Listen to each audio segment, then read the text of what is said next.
The one, the only, the sage Elias over That's here crashing the right. political zoo. Taking a stop by the zoo. Thanks for showing up, my man. I appreciate you. Josh is out on some personal things. We're going to send some love and prayers his way. Tonight, we have a couple topics to go over. There's a surge of COVID over in Texas, along with the record number of people at the border that we have ever seen in our country's history. Are they related? We're going to talk about it. We're going to go into the Taliban insurgents over in Afghanistan that's been going on this week. Oregon's doing some crazy stuff, as Oregon is known to do, especially over in the education department.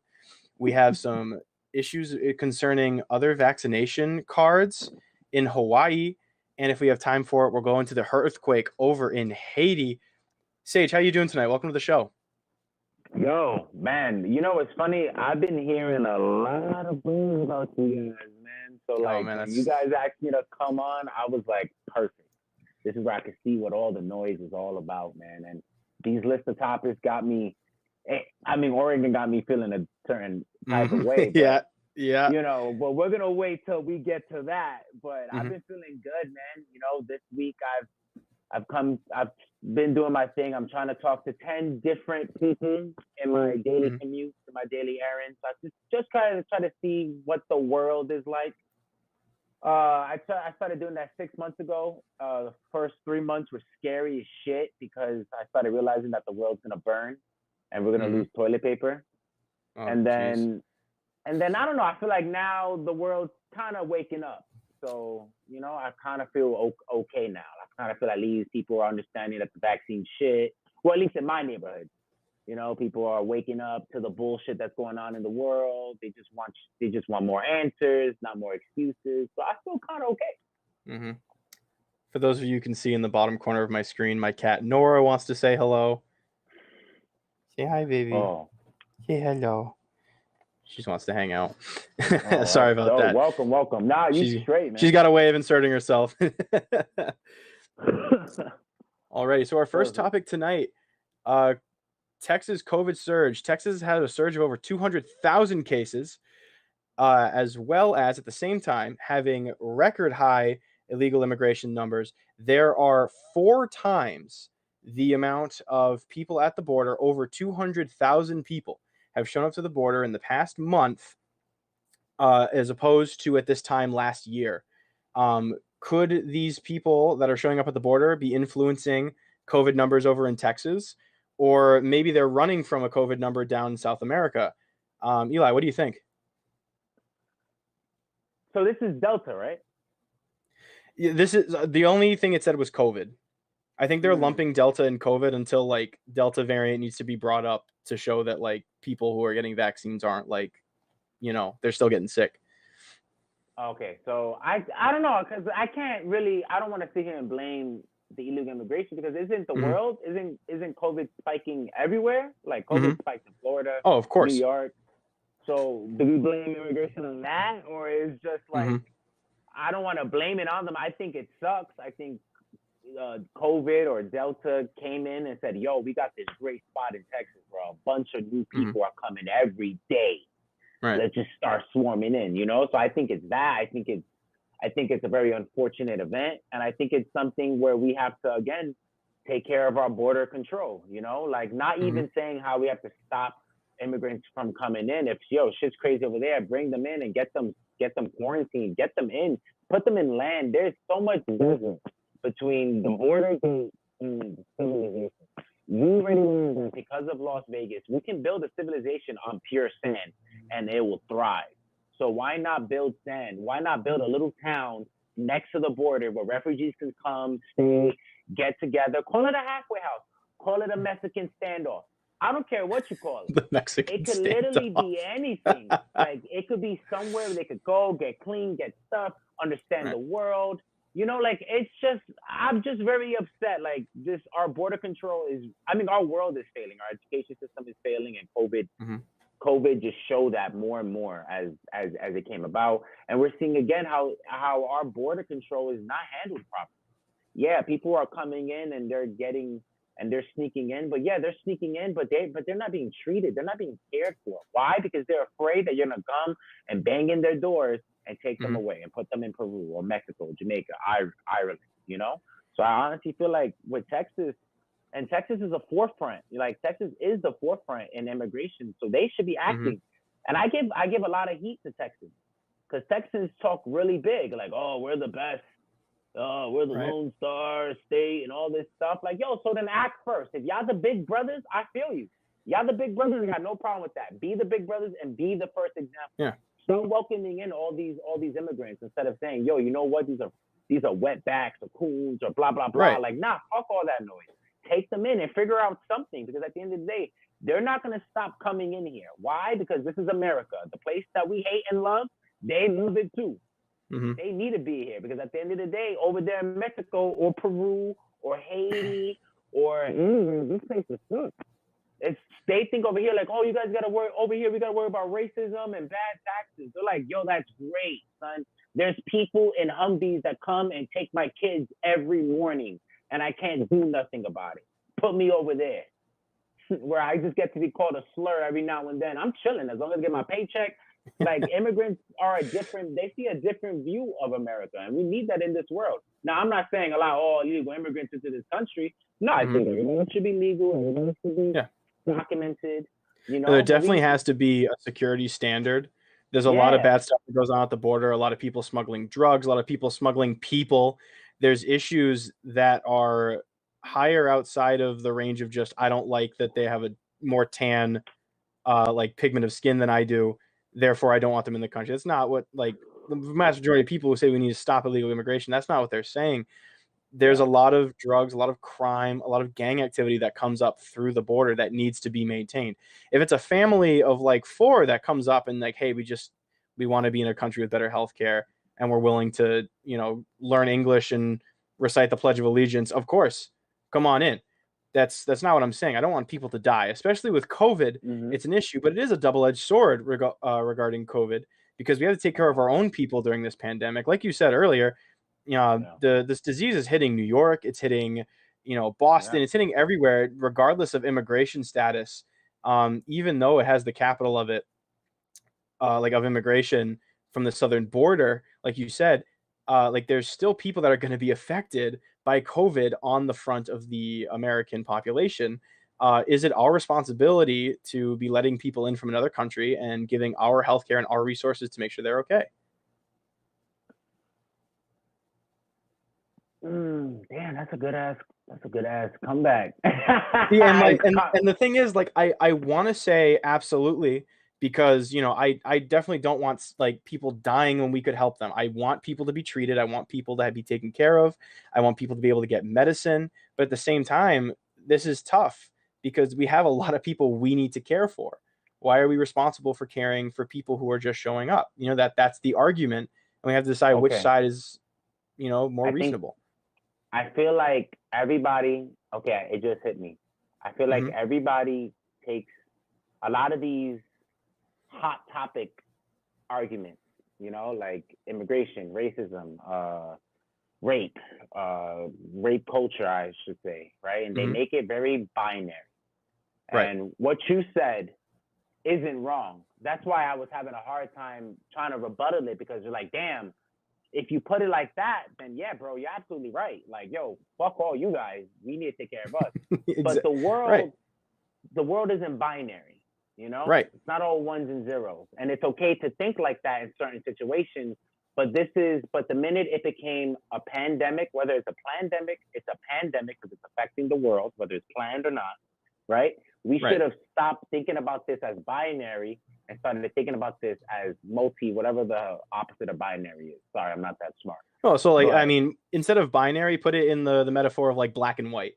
The world's a big shade of gray. It's multiple shades of gray. You're never going to find someone who's morally like completely good. You're never going to find someone who's morally completely bad. There are people that do things for reasons that they see are right. I'm just bringing up that there are gray shades here, and which shade of gray are we going to go for? Which should we go for, in your opinion? So I feel like instead of those shades of gray, let me give you another shade of gray. Another shade of gray that's saying, right now, borders are done. Right? Metaphorically. Not saying all borders are shut down. I'm saying right now, borders are done. Right? Like no one through the border at all? No one, whoever comes, we're not caring about borders. Like borders right now are non-existent in a pandemic, right? Okay. Let's say if I'm, perfect, New York City, right? I grew up in New York City, right? I'm Bronx, right? Drew could be Brooklyn, Right. right? And then Jack could be Queens, right? We all hate each other, right? I got beef with you. You got beef with Jack. I got beef with the both of y'all. I think Jack's hair is stupid. You know, it's really crazy, right? It's funny because Jack doesn't have hair. Oh, I'm sorry, Zach. I'm so sorry. I didn't know that, buddy. I didn't. Oh man, I'm never coming back. Fuck. That's funny. You're just gonna shit talk our producer and expect to come back on. but yeah, so we all got lines, right? You don't cross my line, I don't cross yours. The people come over here, I gotta handle it how it handles, right? But a pandemic happens, right? And this is super, and I'm making it super small, and I understand I'm making it super small, but I just need you to understand a pandemic happens, right? Now, Hood is majorly, now Brooklyn is super infected, more than the Bronx. The Bronx actually started the vaccines, the little huddles, you know, Fauci was there, whatever, you know, we all started doing it quick. So we're actually good. So y'all start coming over here. Now, in your terms, you crossing the border, bro. This still don't work. Like, nah, goodbye. But it don't work like that. Like, yo, bro, you need help, I got you, you know? Right now, America is a big boom, right? Mexico, all that stuff. We all got beef. We all got immigration problems. We all want to be here. We all got shit like that happening. But right now, there's a pandemic. So right now, we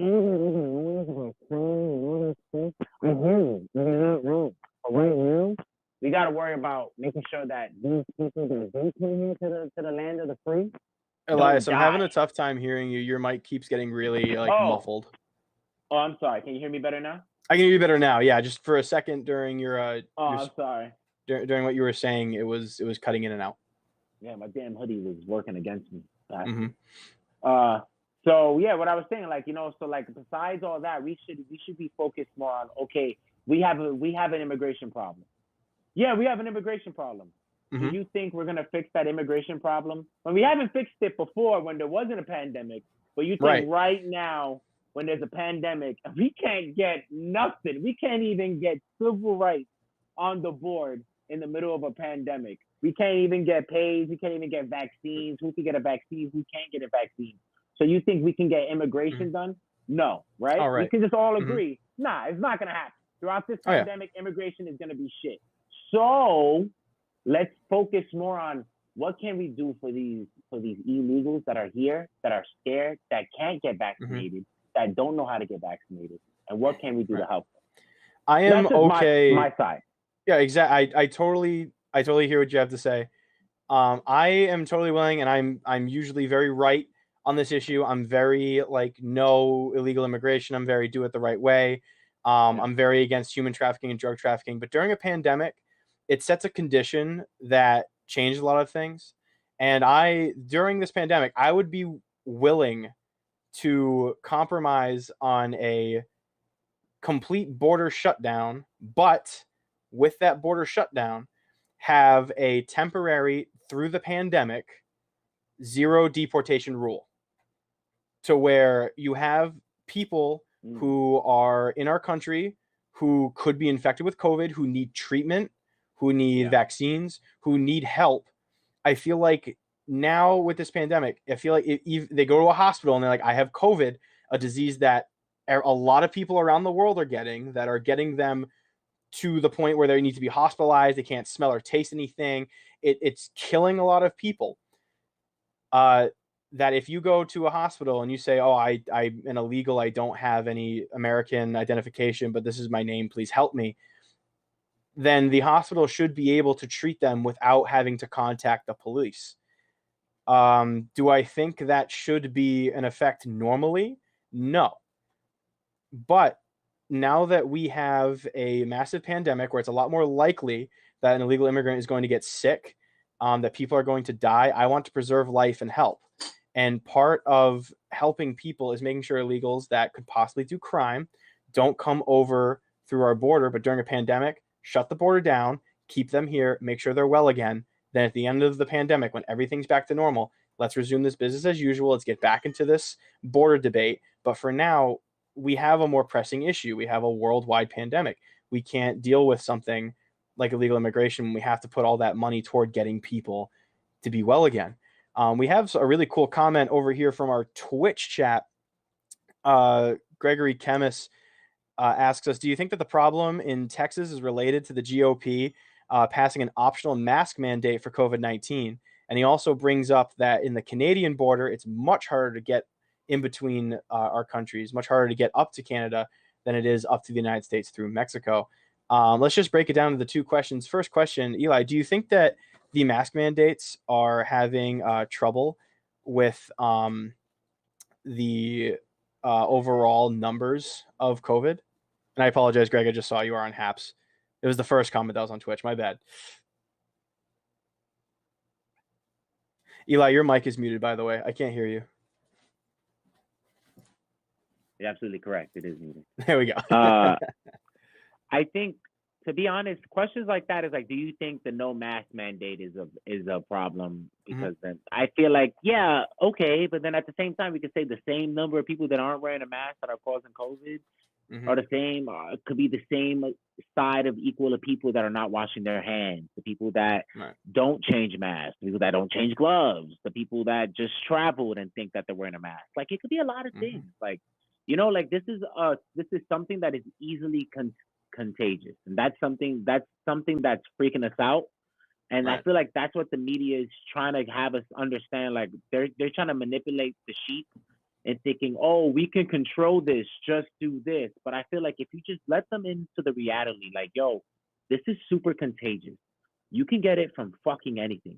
Take care of yourself by working out, not just washing your fucking hands, by, you know, extending that to your other parts of your body, you know, and doing that, you know, eating healthy, taking your vitamins, working out, you know, eating right. I'm repeating myself, but like, these are the things that you can also do. That way they understand, okay, this is the reality. This is what I'm going to have to do. And then they'll start changing. Of course, people will die. Of course, people will be stubborn. Of course, people will be idiots. And that's fine. And that's cool. Then we'll put that to the same people that are dying now, you know? Of course. But we'll grow and we'll evolve, like how evolution works. But we're not evolving because people are stunting our evolution by holding information and try to change narratives here and there. So I feel like that's our biggest problem, why this shit keeps on spreading. Right. And there are definitely steps we can take to increase the survivability pre-vaccine. Even if you don't want to get the vaccine, if you work out and eat better, if you're in a better physical condition, you are going to probably survive this a lot better than you would without. It's just, you know, your lung capacity better. And yes, this comes right after your lung, and there are always exceptions to that rule. There are always people who are perfectly healthy who are going to get hit really hard. I'm saying that there are ways to better yourself to make sure that this virus doesn't affect you as much as it would affect someone like a obese elderly person who is prone to health defects. What do you think about the border over in Canada? Our friend Greg over in the Haps chat says that at the Canadian border, it's a lot more difficult to get over to Vancouver as there are great resources out there, but it's like immigration comes with a price or skill sets. Do you feel as though our border should be more skill-based, or should it be, yes, come on in and get a skill while you're here? I think that's not a bad idea. You know, why? Most people that get deported and they go back to their country, they have to start all the way from scratch. Oh yeah. Because to now their country, they're a nobody. They don't pay taxes, they didn't do anything, you know.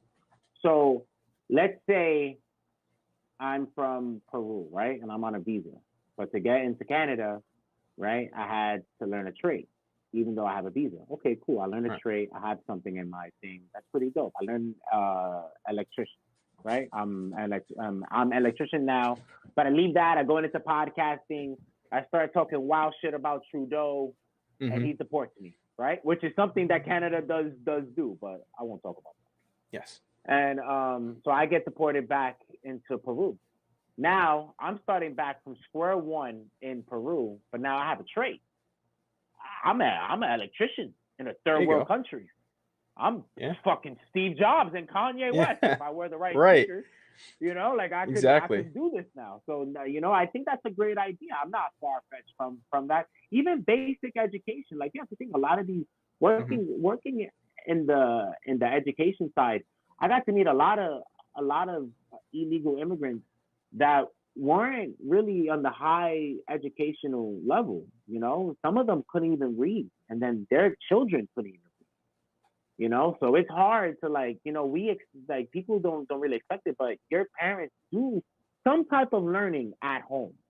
So when you have a parent that doesn't know, you're not getting no information after those 8 hours of school, so that's twice as hard. So you're going to forget everything I just told you because you're spending a whole what my 8 minus 24, that's 16, spending a whole 16 hours sleeping, playing around Fortnite, masturbating, doing other shit, whatever you That's want to right. do. So that's really hard. So we have to educate the parents as much as the children. I feel like All I right. feel like America focuses on the children and not the parents, and I think that's dope. Children first. I always say that, but at the Hmm. same time, a lot of these parents need help too, and we shouldn't just give up on the adults.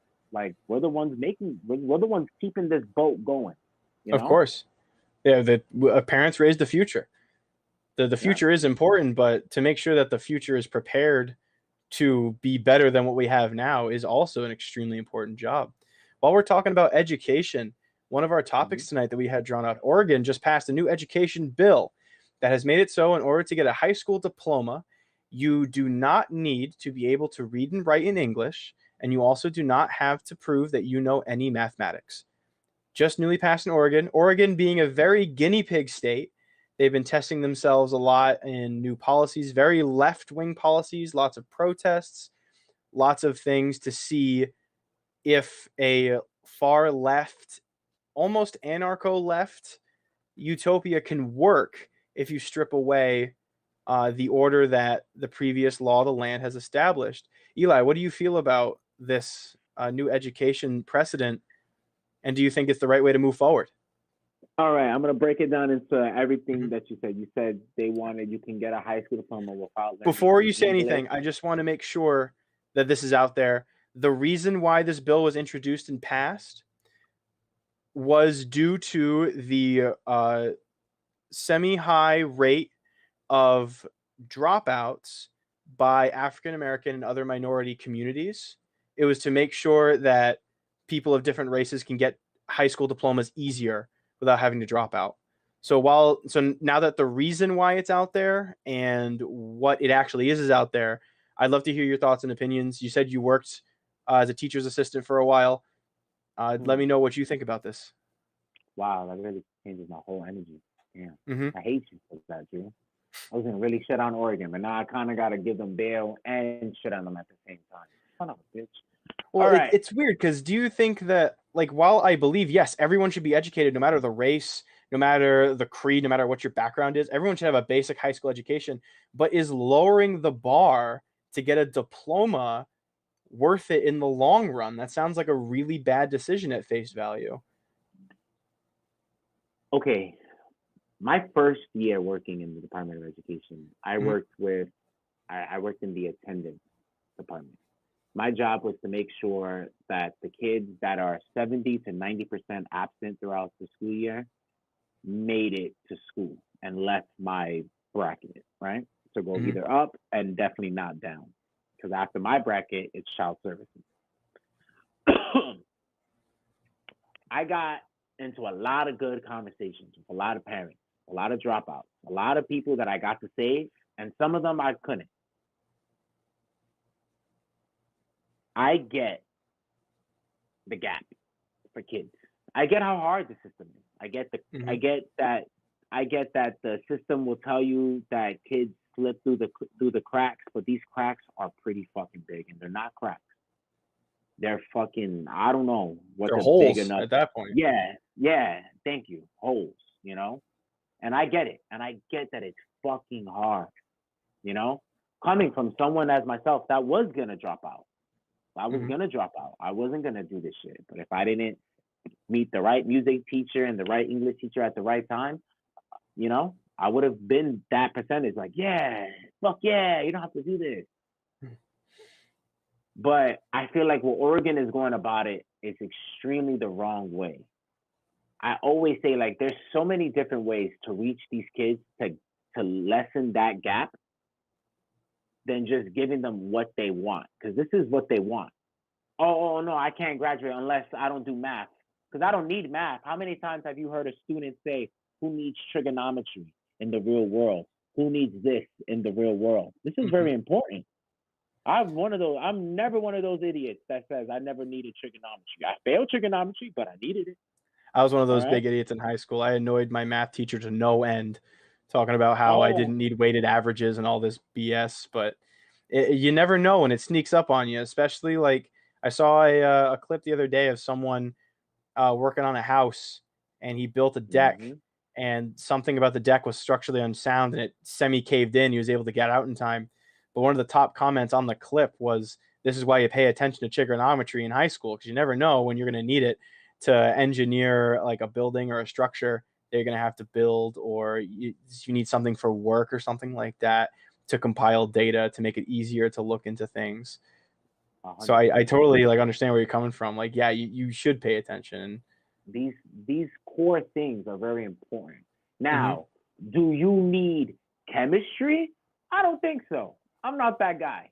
I don't need to be a chemist.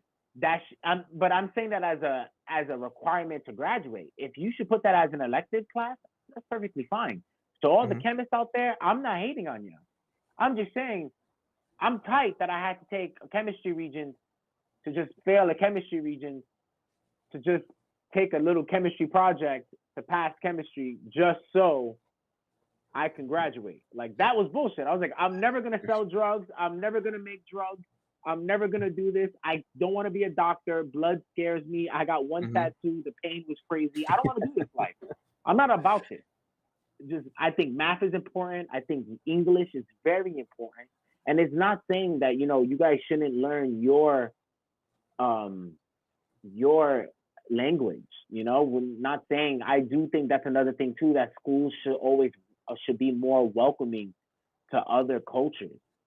As America says that they are, I think the schools should be the small embodiment of the country's dream, which is all cultures united as one. Right. So we should be all cultures united as one, and we're really not. It's all America did this, and you're gonna get whitewashed. But again, I just feel like I'm the same guy that I have a hard time answering this. I'm the same guy that's like, yo, I want to tear down the entire Department of Education and start it the fuck back up from square one. And I'm pretty sure I'll fail, but I know damn well I'll do a way better job than these asshats. Right. And, I feel like a lot of the issues involving education usually revolve back either to systems that don't work or people that don't want to put in the work for the good systems. My mother's an educator. She's been a principal for, I want to say, almost a decade now, if not over a decade. And I've never seen anyone ever so dedicated toward the children, toward making sure that education was a number one priority, toward getting grades up, toward making well-rounded and safe individuals that have a fun place to go that is safe. They're going to have hot meals. They're going to be in a warm environment in the winter. And like, when you look at her, when she gets put in a new school, the grades go up, the performance goes up, more funding goes that way, because you have someone who gives a shit in charge and someone who's willing to go above and beyond to get there. And there's usually a lot of people in a lot of low income areas, unfortunately, that don't feel that way because they feel like the community doesn't want to reciprocate that way. And that's unfortunate.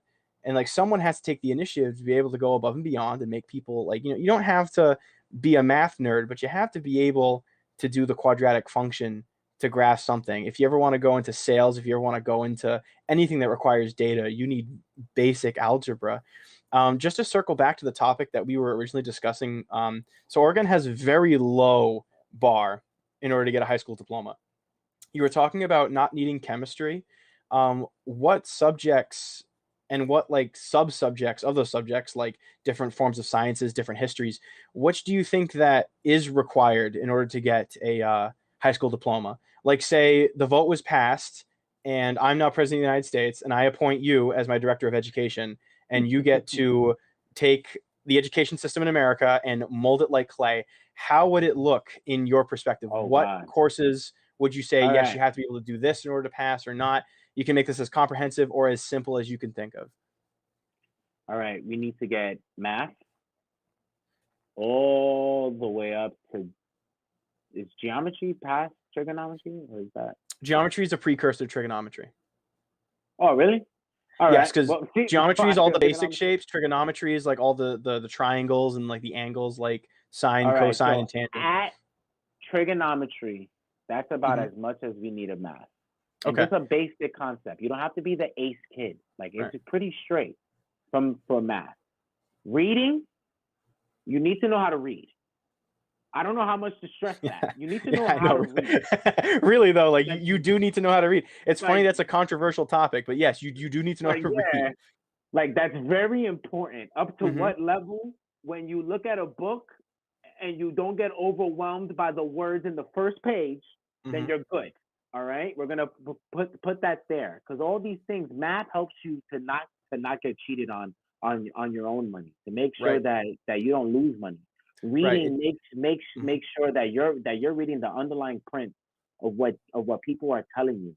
You know, like these are things that back in the day slaves had, that slaves didn't have, and they were being tortured and slaved by. You know, that's Right. that. World up to history, you go all the way up to world history. I'm sorry, I'm a history buff. I think it's So, super important mhm, that everybody learns the history of the world. I Why? You totally can agree. repeat the history of the world, which Exactly. we are doing now. But that's different. I'm not gonna get into that. Right. That's another. That's that. And my last So, thing I think is a requirement. Sorry, not okay. to cut you off. Is No, no philosophy. worries. I think philosophy is very Mhm. important, and it's not in the school system, and it should definitely be in the school system, because it gives people the awareness and to understand things instead of hating and being prejudiced and being Right. angry. That's it. I'm sorry, man. It's all right. Now, I just want to ask a question. So that was a solid itinerary of what needs to be required to pass. My only question is on the history bit. Now, I too love history. I am also a history buff. I think it's a lot of fun to look into what the past is all about. But Hmm. you said like the entire world history. What sections of the world in world history should we be focusing on, and what eras? Let's just make it high school, saying like the 4 years of high school. Assume whatever you're saying has precursor knowledge from middle school. Like if you wanted to start at 1776, like assume that the like Charlemagne and the medieval history, like European and early Asian history, assume that was all covered in middle school. Like say what you feel like should be taught in history over a Okay. 4 year span. Okay. So in high school, right? We'll start it off real simple. The freshman year, you will learn the basic of year one of the world. Why? Because you are a caveman in high school. And as you're learning in that year span, we're going to teach you exactly from whatever prehistoric time until until we get to your sophomore year, right? Okay. We get into your sophomore year. We're going to start talking about the Neanderthals and the catching, and I mean the hunters and gatherers and Hmm. all that. Why? Because now you're sophomores. You're not baby dinosaurs. You're not little fucking fetuses of cells. You're actually doing things. You're trying shit out. You want to be a hunter. You want to be a gatherer. You want to paint shit on the cave. You want to fuck the lady in the fucking hut. What do you Hmm. What do you want to do? Figure it out, right? Right. From from there, we move toward junior year, which, my God, my timeline sucks. Um, which we'll get into. Basically, we'll cover from at the end of the Neanderthal era. We'll Hmm. basically touch up on where we're getting into cropping and resourcing and stuff like that, and actual civilizations. That'll be our junior year, because that's where we'll be evolving. And then senior year, damn, I did this really bad. Nah, I have no idea, bro. I fucked this up. No, no worries, my man. I understood where you're trying to go with it. Yeah. Nah. Yeah. That's pretty hard. I don't know. See, because that's why I think history will be better taught through all Mhm. 13 years. Right, and like be able to do it. I feel like everything should be in sequential order as well. I feel like Yeah. history every year should. And there have been multiple times where I've had a world history class on like a basic of what happened during World War II, and then the next year talking about like medieval history. Then the year after that, the American Revolution, and then the year after that, like like early Asian history. Like I feel like everything should be canonical, so that way in your Yeah. senior year you're studying more recent events. And we had a really good comment in the chat here that the Cold War should be taught freshman year. I feel like the Cold War should definitely be taught in school, and I feel like people should know more about the Cold War. But I Yep. also feel as though more modern history should be documented and made into um, teachable itineraries, because you usually in school you have World War II, the Hmm. Cold War, 9/11, and then the book ends. And I know, like, you know, you're gonna get like a new history book every 2 years, but you have, so that's 20 years now. We are now 20 years out from 9/11. There's 20 years of history that people need to know going into the world. You know what happened right after. So we, you know, say okay, what happened after 2001? Went into war with Afghanistan, the Taliban. All right, what then happened throughout? What are the policies that went out? The things that affected history? What's everything that happened going up to then? What happened in the 2010s? The 2010s is a huge decade for history, especially with it being rounded off by the Donald Trump presidency. There's a lot that went on, and I feel like history is kind of just ending at 2001, and that's 20 years of history that people aren't learning. There's a lot of stuff that happens recently that isn't talked about in school or brought up in modern debates, unless you take a class that specifically specializes in that. Did you learn about 9/11 in school? Yes. I didn't. When did you go to high school? I graduated 2012.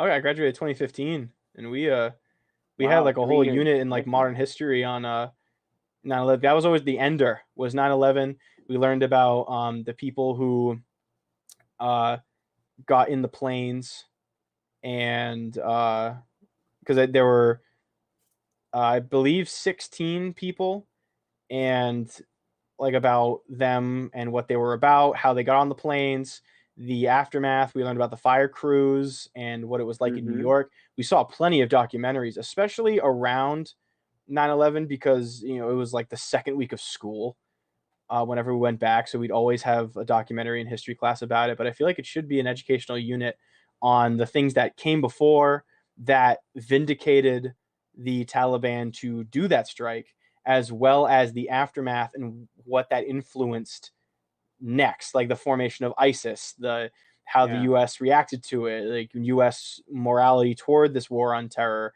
and stuff like that. And it is new history; it definitely has to be written down, but I definitely feel like a curriculum can be made from super modern history, not just modern history that ends at 2001.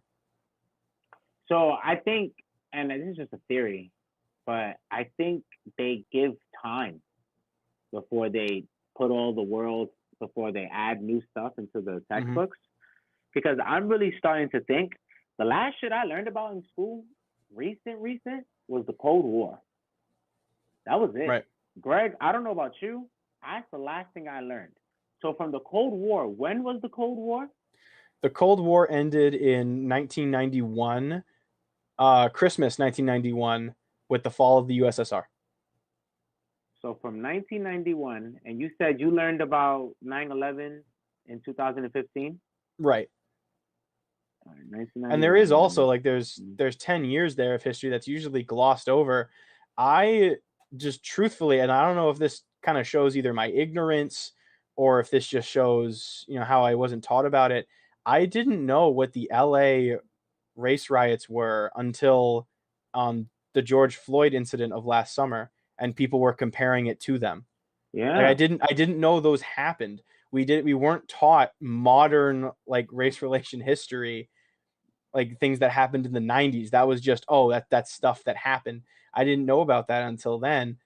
Not saying I avoided it or I wish I'm glad I didn't know. I wanted to know about that, and I didn't until it was reflected in modern events. So most schools have current event classes Right. where it takes up things like the LA race riots, which Mm-hmm. I learned about in my current events class. Okay. About I learned about the blackout in the 90s in the Mm-hmm. Bronx that started hip hop in my current events class. I learned about fucking, oh my god, like, you know, we learned about all the things that was happening in the world. That's what our current event class was for. Nice. And then everything that we were getting like throughout the day when I graduated. That's why to me I feel old, because you guys learned 9/11 in a textbook. I learned 9/11 and relearned 9/11 in current events. Every year of current events, we always talk about 9/11 on 9/11, which is fucking retarded, and I hate that. And I think that's just me.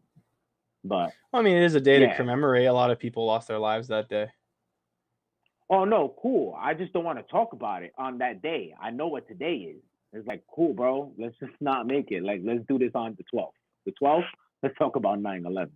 Well, that Like, would kind of be like saying we're not going to talk about the emancipation of slaves in the United States until after Juneteenth. Wouldn't you want to bring that up at that time for like an accurate discussion on what the day means? I guess I'm one of those. I guess this is where I get canceled, because I'm all about that shit too. I don't really care about that. I'm not. I'm like, that stuff is not like, yo, we know. Like, you don't gotta tell me. I know. I know about Juneteenth before Juneteenth was really a big thing. I don't want you to now. I don't want to hear Kevin Hart tell me about it every Juneteenth.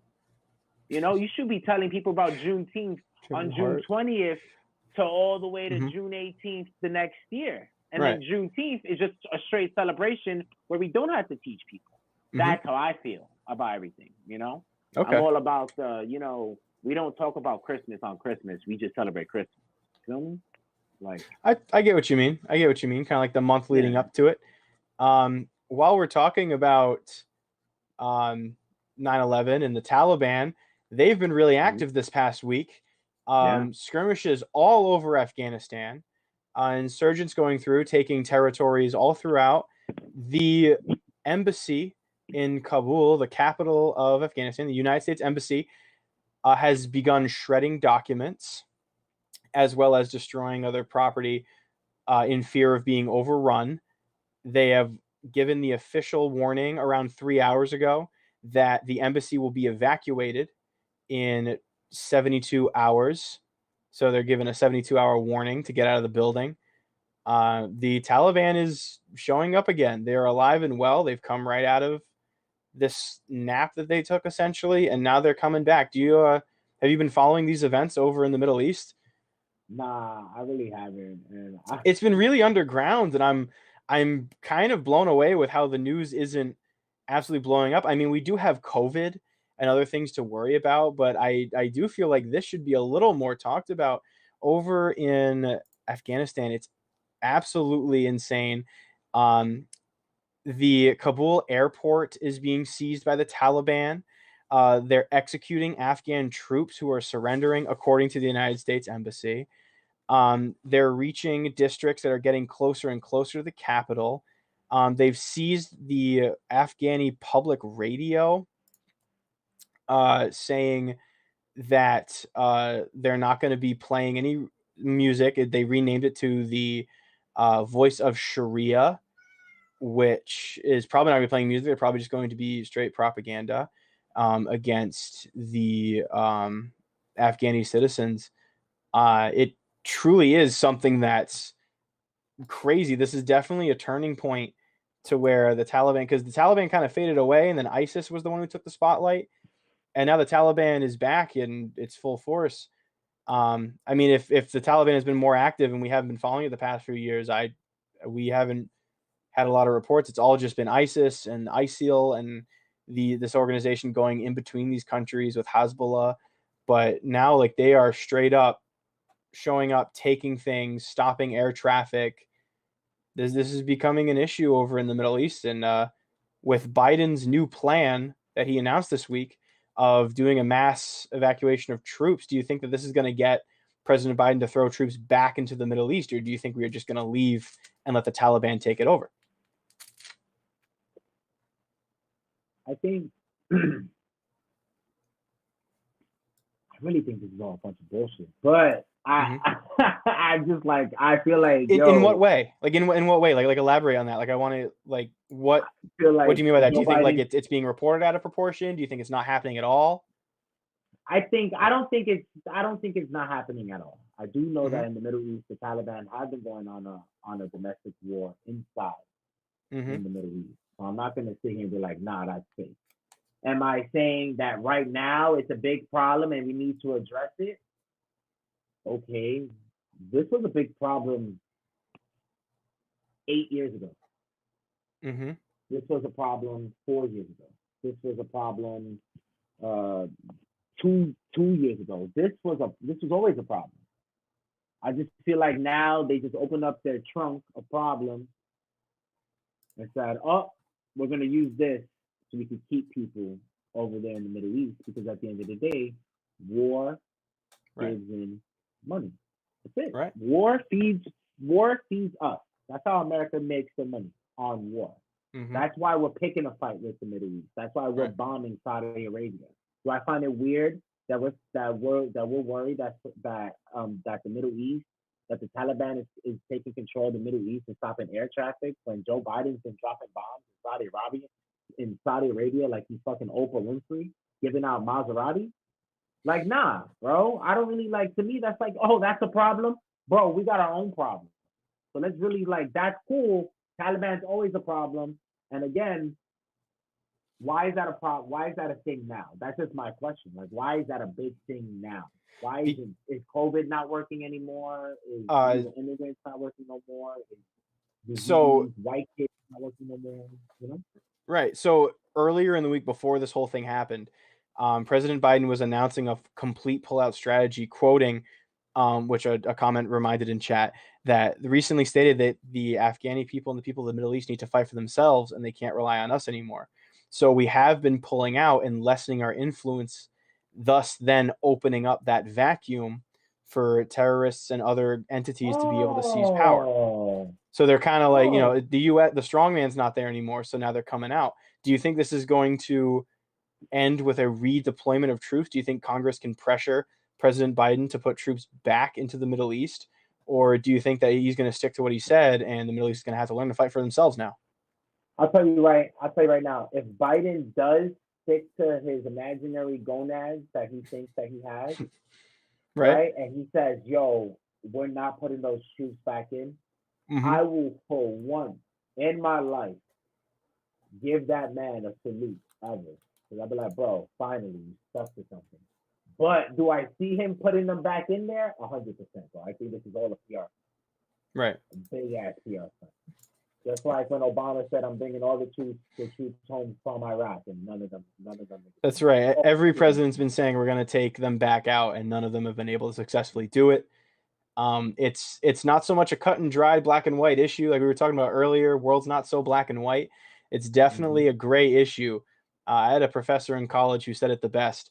A lot of presidential issues, especially the Middle East, is a display of spinning plates. You know what I mean? The guys that hold the poles and the plates are spinning on them. And essentially the last president throws them to the new president and says, here, catch. And now this new president has to catch that and then make a solution to make sure these plates don't break. And sometimes it's a lot easier just to catch the plate and let them keep spinning for the next guy to figure out. Do I think it's right? Absolutely not. But there is an issue that we have these fighting forces coming in. And also the Taliban is locking down areas as they are anti-COVID vaccine. They hold 65% of the area in Afghanistan, I'm reading right now. Yes, they occupy 65% of the area in Afghanistan, and they are denying COVID vaccination. They're not letting anyone get COVID vaccines. They're not taking them themselves. Do you think that this is some kind of like anti-establishment, anti-the world kind of move with denying COVID, or do you think it's them trying to intentionally use biological warfare? Do you know what I mean?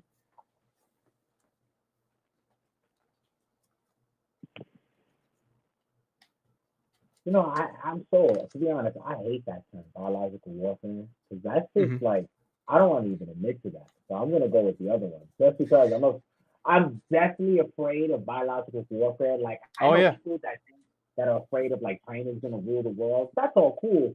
I'm more worried about whatever Korea's cooking up over there, and then shit's Mm-hmm. gonna come over here and fuck us all up. Like that's the shit, like a little fucking enzyme that will eat up our flesh, and then Oh we're yeah. just dead. No, So biological warfare definitely is terrifying. It's extremely scary. It's definitely something that's a very real threat to incoming war. That's the way that some of these people want to do. If you can drop a disease on like an enemy troop and not get caught, get away with it, you can essentially turn the tides of a war by making a bunch of people sick.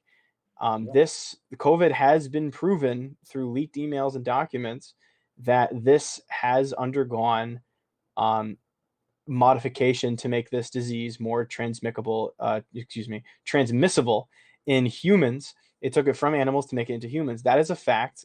Josh and I actually talked yeah, about this, I believe, in our first episode of the show. We talked about that was real, and Dr. Fauci is aware of this, and now we are aware of it through his leaked emails, that this is a disease that was modified to be able to go into people, which suggests that the Chinese government, who oversees everything that goes on, especially in any kind of lab, is trying to cook up something biological warfare like. Do you feel like that's going to be an issue in the United States? Do you think the United States is going to come back with some biological warfare, some black ops CIA stuff? Or do you oh think yeah. we got to put troops on the ground over in China, which we I can't think do because of our mutually assured destruction with China and the looming I threat of World War III? I think someone's gonna be the fucking reason. What's that island that got nuked Mm-hmm. in Japan? Someone's gonna be that island. Like back in the '70s, it was the nuke war, right? We all got crazy, and someone finally got nuked, and then we realized, whoa, that shit's fucking crazy. Oh And yeah. then somebody made a stronger bomb than that called the hydrogen bomb. It was like, whoa, this is insane. And then the world came together and said, hey, we're not going to use that no more. The same thing's going to happen with bio warfare. Right. Someone's going to create a weapon. It's going to be Nazi crazy. Someone's Mm-hmm. going to create a nuke bio. It's going to get super crazy. And then we're going to be like, hey, everybody stop. Why? I say that because literally that is what we do.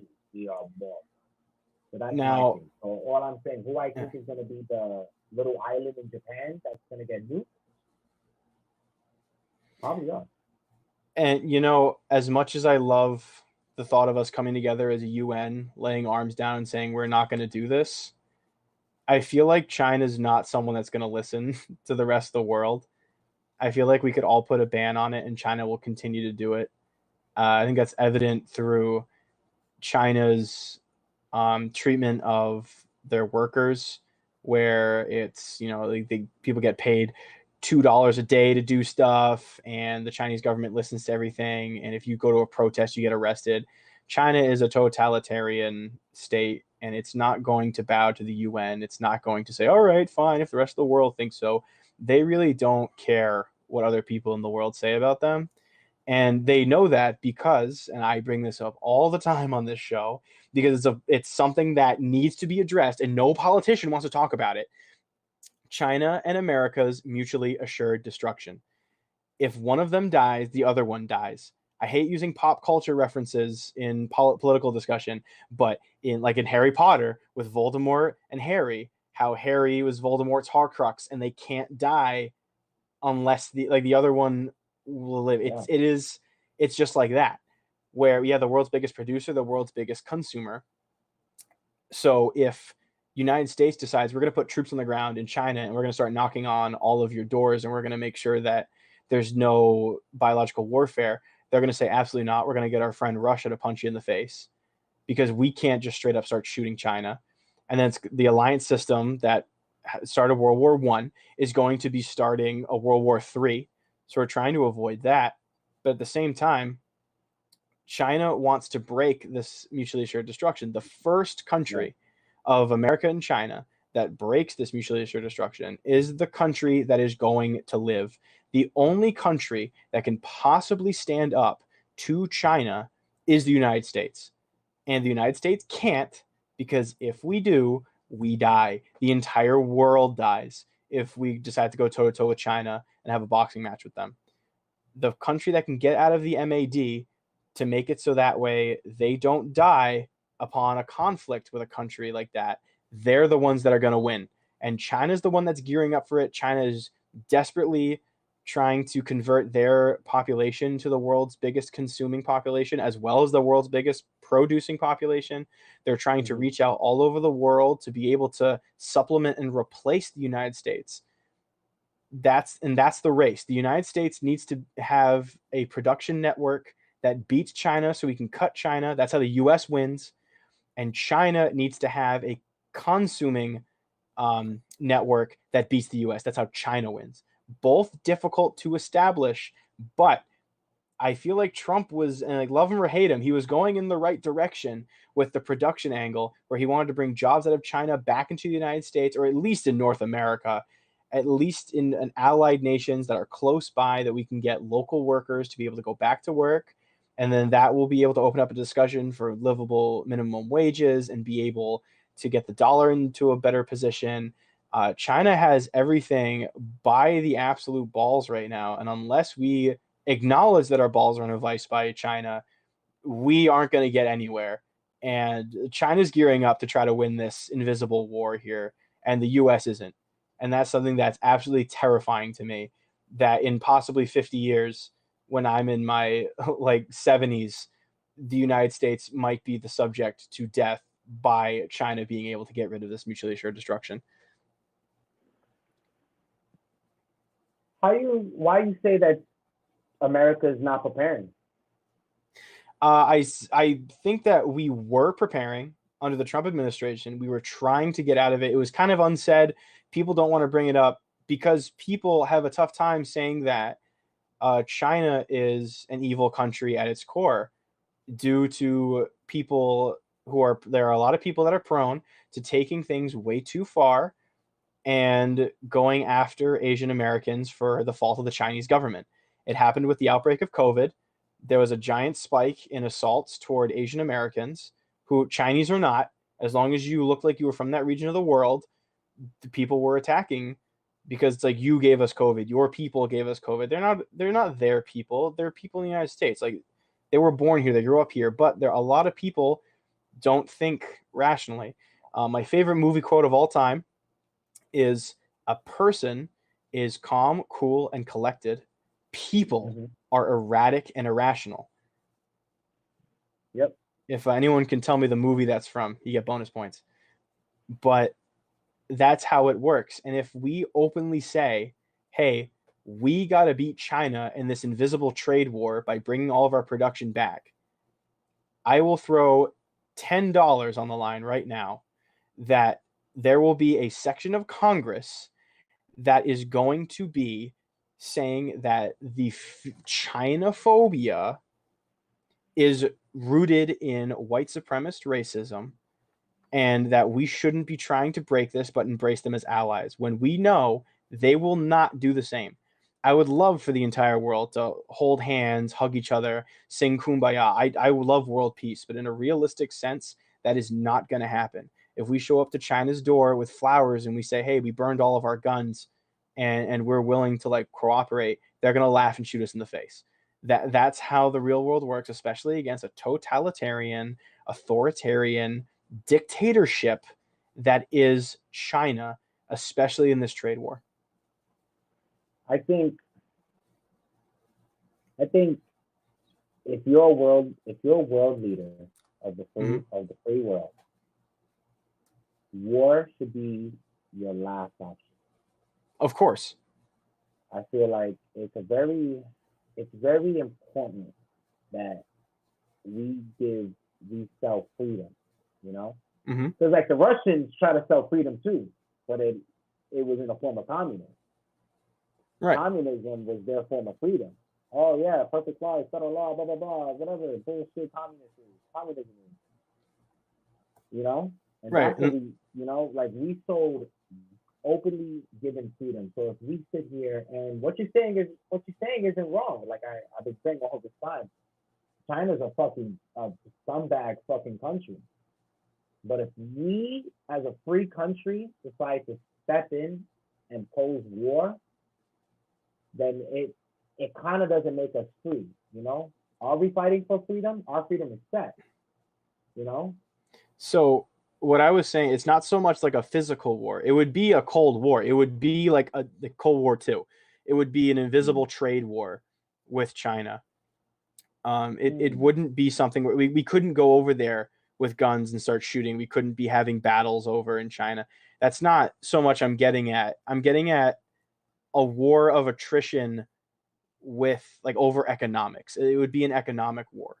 And the only reason, I'm not saying it to say like, oh, we just need to stomp out the Chinese. I don't like how they look at me.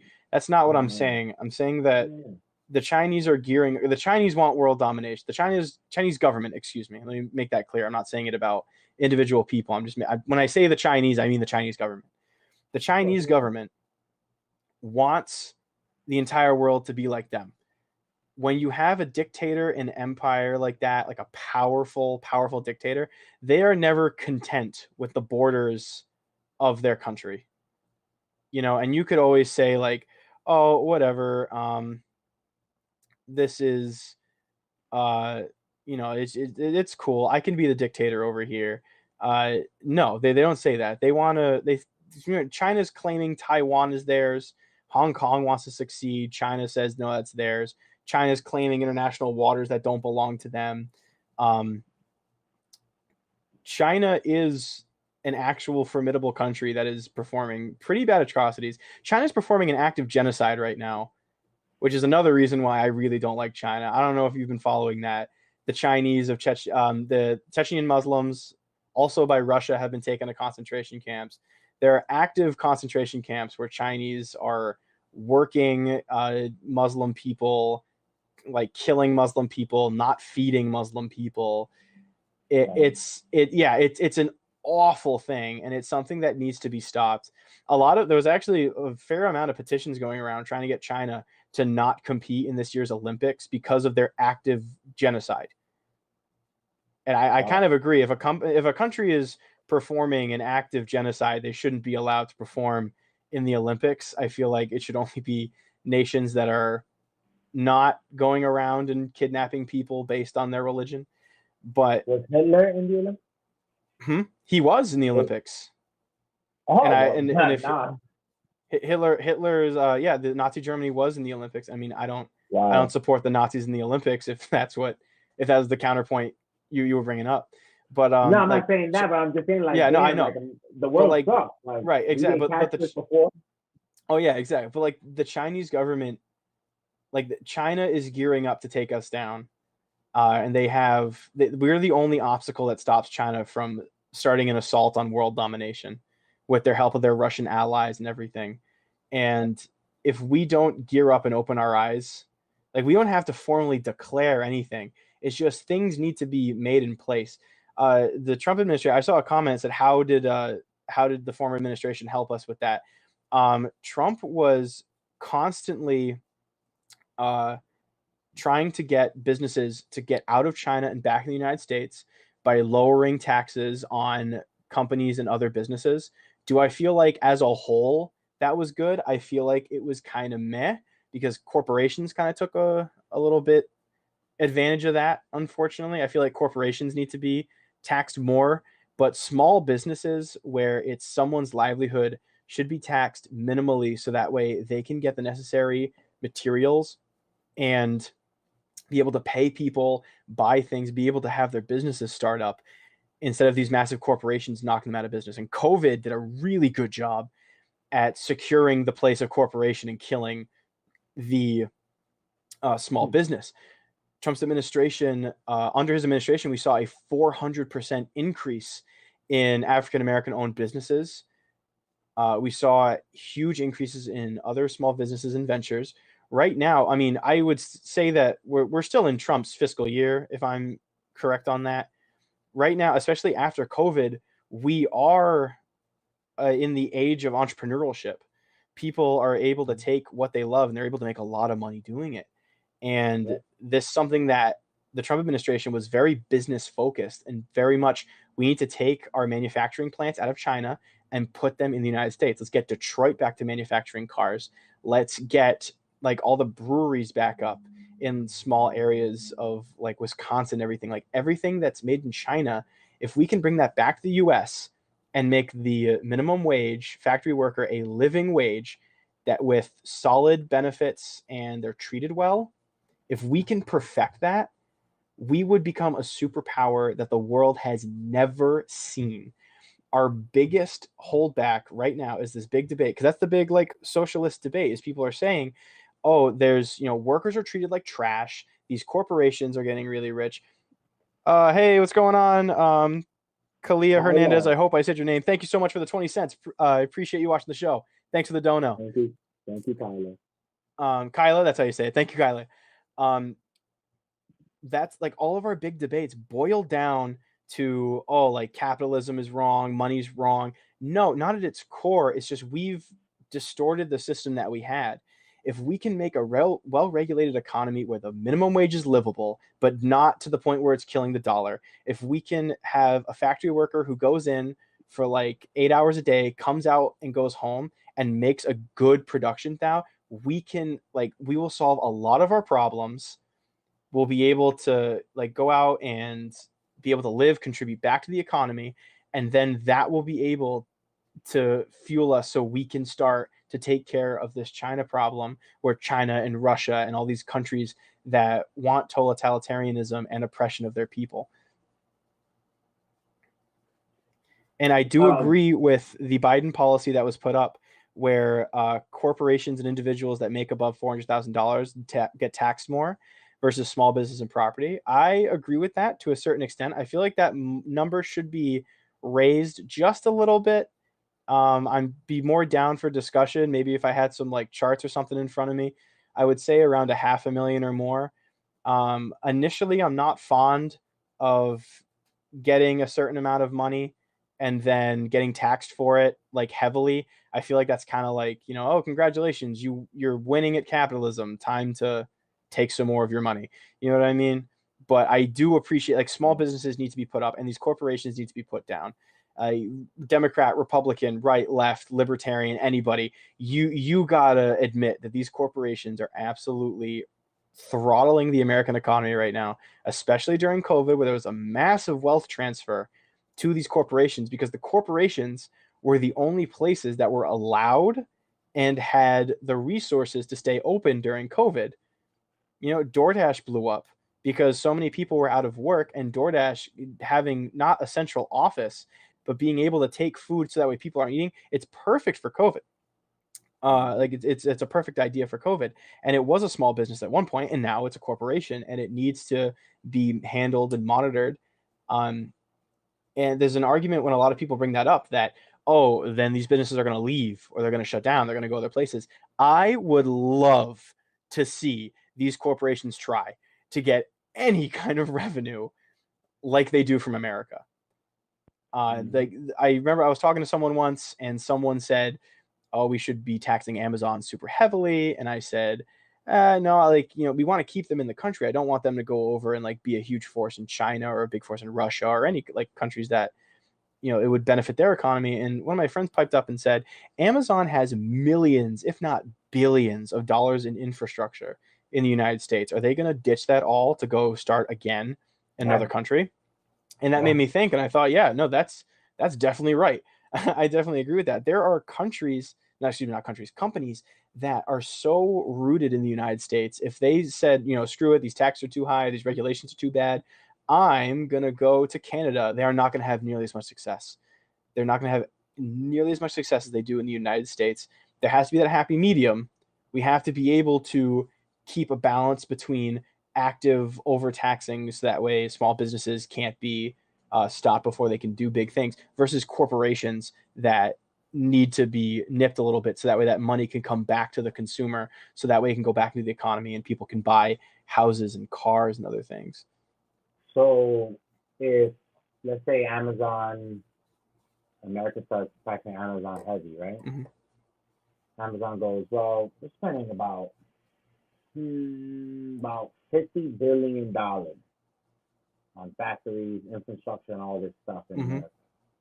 We could take $50 billion and we could build a whole Amazon land in Peru, take over, help their economy, will boost their third world to an easy first world, and then we'll spend about half of that. Mm-hmm. Really? Wouldn't that be a smarter plan? I feel like that's a lot easier said than done, because in order to make money, the people around you, especially in a service like Amazon, they need to have money.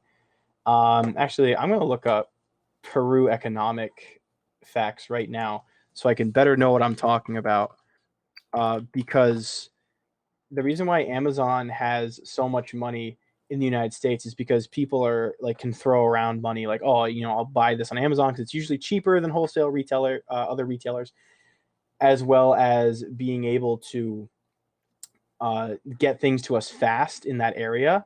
So they've already been for years figuring out the roads of the United States, the paver. I don't know what Peru's road system is, and I don't know if the people of Peru have disposable income to be able to do that, especially with how Amazon is operating. If they go to Peru, and like I said, I'm not sure with what Peru's standards are for work environment, but right now Amazon is really taking advantage of the United States' more relaxed rules on how they do that, paying around $15 an hour, making you go to the bathroom in bottles, which I used to work at Amazon. I never saw that happen. You were allowed to take as many bathroom breaks as you wanted. But I'm not going to shill for Amazon. It's still a bad company. It's still, nickel and diming people. It's, squeezing people out. The hire to fire method, I think, is despicable and shouldn't be something that's legal in business practices. But America, being the number one consumer, has that incentive for businesses to be able to come in and build stuff up, like Amazon, like eBay, like DoorDash.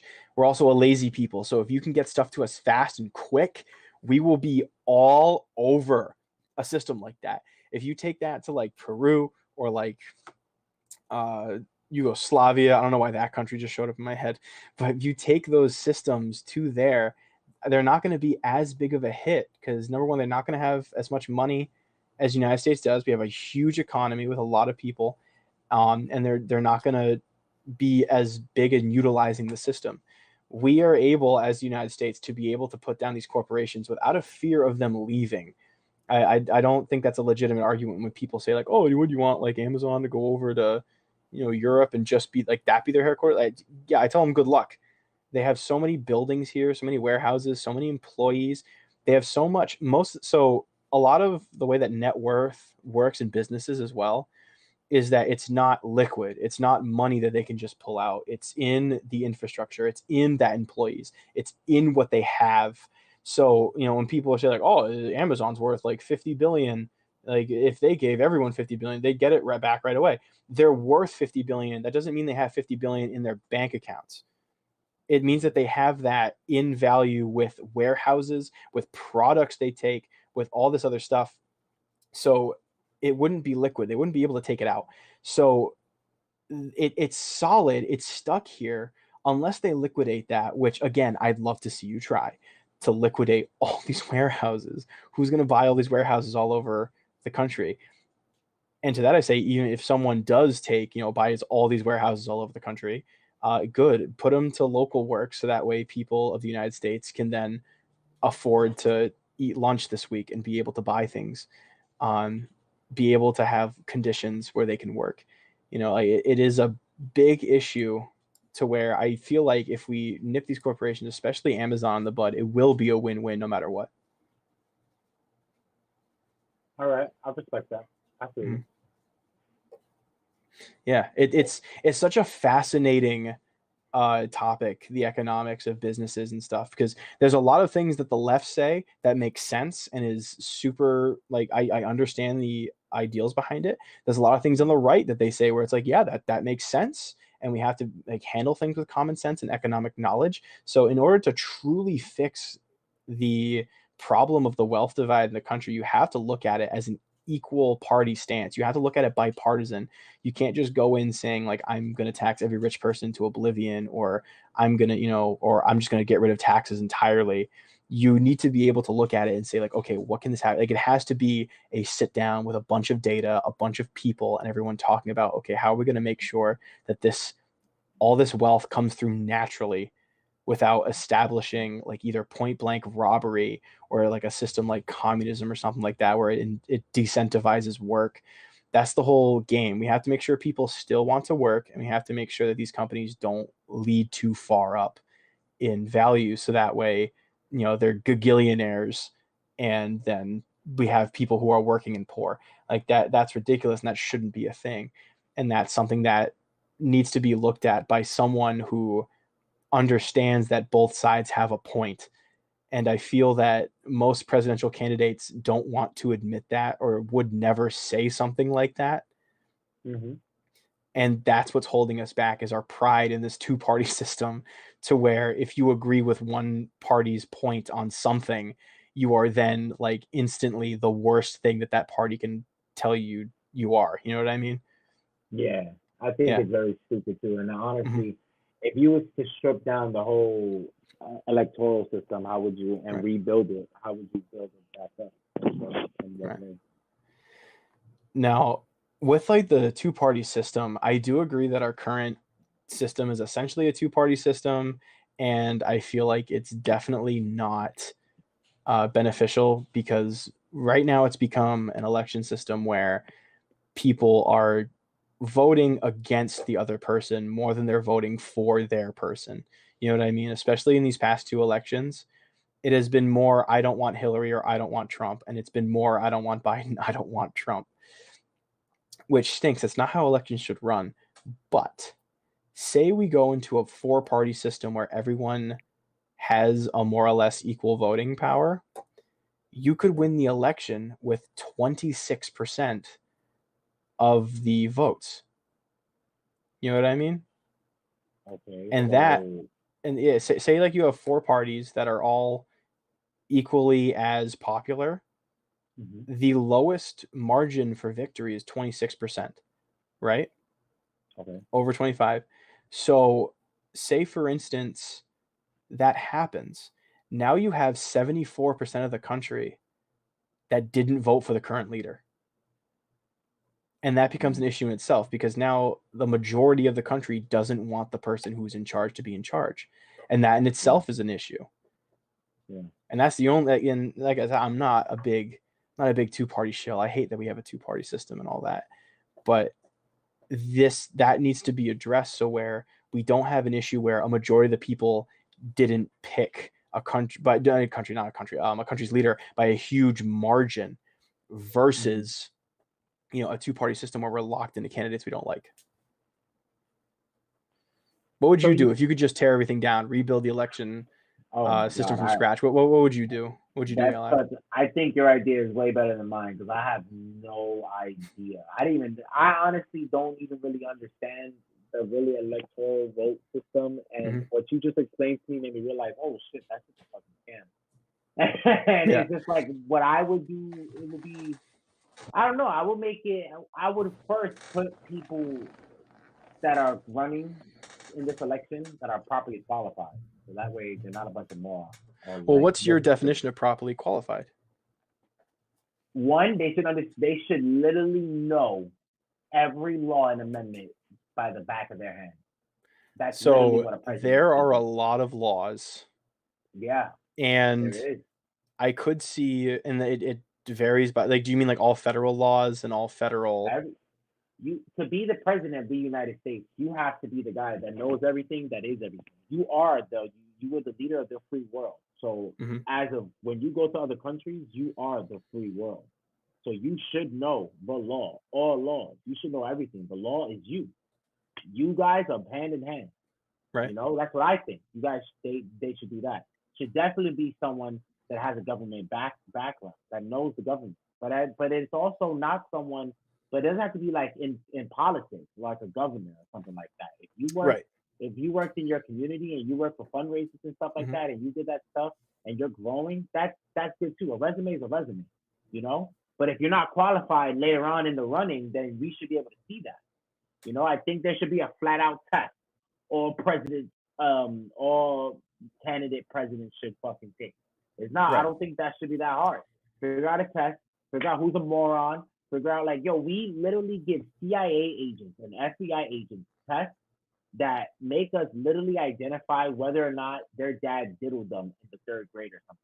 You're telling Okay. me that we can't design a test for these fucking presidents to be like, all right, this person's a fucking true fucking person wants to work for the company. Oh no, this So person works for fucking Hydra. You know? Hydra, yeah. I totally agree with the test angle. Maybe not so much the law angle, but like maybe questions on those laws can be on the test.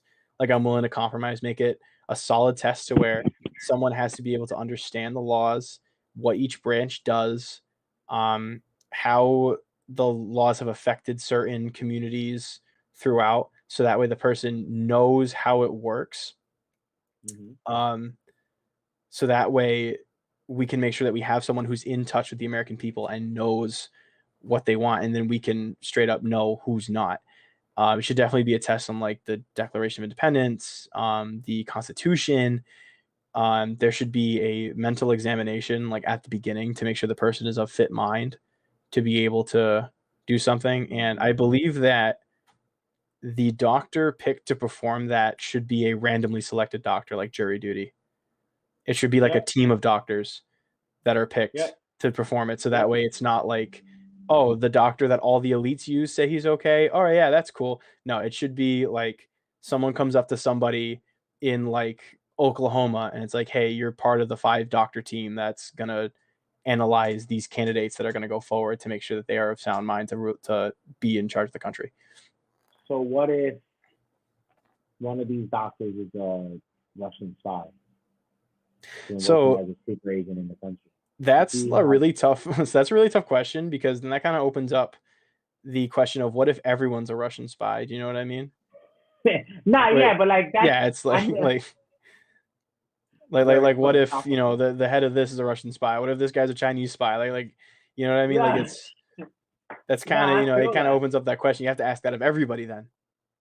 I just feel like I like that, but then when I heard that, I also thought of also a combat test as well, Hmm. because I would want my commander in chief be a commander in chief. Like you know, like I get it, smarts are cool, but again, nothing's binary, bro. You telling me that you can't be super smart and learn how to throw a punch? I don't get that. Oh, My right, of cousin has course. a 4.0 GPA, and Yeah. he's an MMA fighter, so Yeah. you You can do it. never You know. never separate um, athleticism and intelligence, because then you have the fools being led by the cowardly. Yes. So it's I like, you know, if I I'm gonna feel look like up it should exactly which definitely philosopher said that, but I that really is feel like another quote that I love. that should be a real big that should be a really big requirement, a combat thing. And do I think that maybe the candidates in this combat training, if they die, that'll be cool?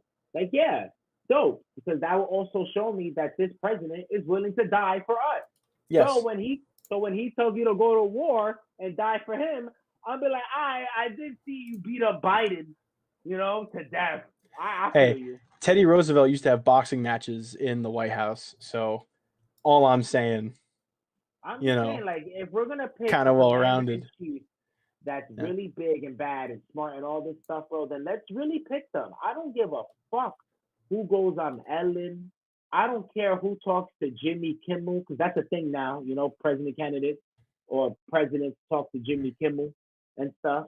And it's like, I don't care. That doesn't matter to me, bro. I watch Jimmy Kimmel and I shouldn't be president. That doesn't make me feel safe. Oh, I definitely feel as though presidential candidates should not be sensationalized by the media. I feel like it gives people an unrealistic expectation on who these people are, as well as showing these people in like they're obviously going to be shown in a favorable or less than favorable light depending on who the producers are and who the executives are. I always feel like it's super weird when I see people on shows that I watch. I watch a show on YouTube called Shoe Shopping with a channel called Complex, and I really like that show. I like shoes. I just fell down that rabbit hole, and there was an episode with Camilla Harris on it, Yeah. and it completely threw me off. And I felt it feels disingenuous when they do that. It feels as though people are just, like, oh, I'm one of you guys, fellow citizens. Let me buy $3,000 worth of shoes. It just, I don't know. It feels super weird when there's a thing like that. Now, don't get me wrong. I understand that candidates are people too. And I'm not saying like, oh, they're not allowed from, interviews or going to the supermarket or, just doing fun stuff for campaign stuff. I'm not saying that. I'm just saying that like the Jimmy Kimmel interviews where there's a comedic essence to it. I feel like it sensationalizes people that other people really shouldn't be thinking of, that like they're like media personality. You know what I mean? No, I absolutely 100% agree, and I also with that disagree that I don't think that these public servants are just people. You guys are public servants. You guys are people that keep us safe. I don't care that you buy shoes at Foot Locker. I buy shoes at Foot Locker. Nice. What are you doing about the tax problem? What are you doing about education? What are you doing about the reading problem? What do you like? It's like me hearing that Camilla Harris spent $3,000 on shoes doesn't make me feel like, wow, me and her are just the same. It makes me feel like, yo, this is what you're spending your time on. Right. Talking to people, buying shoes. Oh, yeah. Like, no one cares. And see, like, to that though, I do want to say that everybody in the presidential cabinet, including the president, is a human being. There are people that have interests. There are people that do things. Like, there is work and there is play. And I understand as president, you should have your playtime minimized. You're leader of the free world. You're only in there for 4 years. Like, come on. Or like 8, depending on if they really liked you and you want to do it again. But like, they are also people. So if they want to go out and like, go to McDonald's and talk about like the new Fortnite burger or something stupid, good on them. But I do also agree that the attempts at humanization really make them feel disingenuous, and it makes you feel like, what, who are these people? Why are these people doing this? And also, yeah, okay, so you're doing this, you're on a show with a shoot, and like that takes time to be able to do and get together and all that. Wouldn't you rather be doing something that's beneficial for the country? And like I said, I understand that they are people, but you shouldn't be out of the White House often unless it's on a business trip or unless you're trying to send a message through that interview. It shouldn't be a humanization message. It should be a message of, hey, I'm doing this. Vote for representatives that want to support this, kind of a thing. You know what I mean? I feel like they should make it more. If you're gonna make it humanization, make it more humanized. If you want to, if it's either do it all the way or don't do it at all. Right. If you want us to connect with Kamala Harris, I don't want to see Kamala Harris in a store on my laptop. Yeah. Buying shoes. Kamala Harris talks about growing up in the Bronx. Talks about doing all this stuff. It would have been great that a bunch of her rallies and stuff like that would have been in Bronx Park, Highline Park, Katoma Park, Pelham Parkway, all these notorious big ass Bronx parks that she grew up in and played in, and had big free ass events where people can get as they're also coming there to vote for Kamala Harris, they can also come in and sign up for a GED. They can also sign up for the fireman exam. They can also sign up for the MCA position. They can also sign up to vote to get into school, vaccinated, anything. Bro, literally nothing. She didn't do none of that. So when I see that, it's like, bro, this isn't humanizing. You want me to feel like you're humanizing without trying to humanize, and I'm not a chump. I know the hustle. I don't give a fuck. I'm not gonna vote for you. I don't like that. Be real. This isn't so much. Yeah, this isn't so much like political or factual. I just get a really weird vibe from Vice President Harris. Like, I don't know. It's not something I can back up by facts or by a stat, but I don't know. Every time I see her and every time she smiles and does that laugh, I don't know. I always feel like it's like, what are you laughing at? Every time. Right, and like, and I mean, I it freaks me out. And like, yeah, okay, come after me and say I'm sexist. I wouldn't say that if it's a dude. I feel the same way about Joe Biden whenever he's like giggling about something or he's up there trying to say whatever. Like, I don't know. I feel like really uncomfortable when they talk. And it was funny because my mom said she used to feel the same way whenever Trump would talk. She'd always feel like so creeped out and everything. And I never saw it. And I guess like now I'm kind of seeing it like through her lens with these two politicians. I'm always just like, what are they saying? Like I'm always on the verge of cringe. You know what I mean? It's always just, Yeah, what are they so talking like, about? Why are they talking? You know? why are they here? Like whenever I hear Vice President Harris say Joe's name, her eyes always twinkle, and it has me thinking like, yo, y'all fucking, but I don't want to say nothing. That's none of my business. So Oh, yeah. she'll be like, she'll go Joe, like she'll stop too before saying Joe's name to prepare her body to go Joe. It's like, bro, I get it. You see his penis. Get out of here. No one cares. No, Like, I don't want it. no, Ew. saw his hairy legs, No. bro. I feel you. I don't like that. I Like, don't want to think about that. like, No. yo, I get old, but like, I hate that shit. It's Ew. like Camilla, no No, it's one cares. gross. And I don't again, want to a hear. I lot of don't want my Texans, viewers thinking about the president, vice president doing it. This is and my so all the audience. Texans, Get out of here. It's my show. so all the males, so all the people that think I don't talk about the males. I hate hearing Joe Biden talk. One, because he never answers the question. I want everybody to know he hasn't answered a fucking question in over 60 something days or whatever, or 100 days being fucking president. He sucks. I hate hearing him. I feel like I waste life. Yeah. I saw a TikTok the other day where someone was bringing up that, the right and the people that don't support Biden were saying like, oh, he can't even talk, he whatever. And they brought up he has a speech impediment. And they were this person was trying to frame the right as fully knowing this guy has a speech impediment and we're laughing at him because of his speech impediment. There's a difference between having a speech impediment and not knowing what this guy is even saying. What's his speech impediment? I think he stutters or he has some form of a lisp, because there was a clip someone brought up of young Joe Biden and I think he can't enunciate certain words. I remember him saying like announcement as like announcement or something like that. Like there's something where he can't enunciate, where he has a speech impediment. This isn't me making fun of people with speech impediments or Joe Biden for having a speech impediment. That's perfectly fine. People have their own stuff, that is what it is. But that's not why I think he can't talk. It's not because I'm sitting here going, he can't talk, he has a speech impediment. No, it's me saying, dude, I have no idea what he's talking about. Is his speech impediment responsible for him saying that little kids play with his leg hair in the pool? Like, is that what the speech impediment did to him? Does the speech impediment make it so he can't say coherent sentences during certain interviews?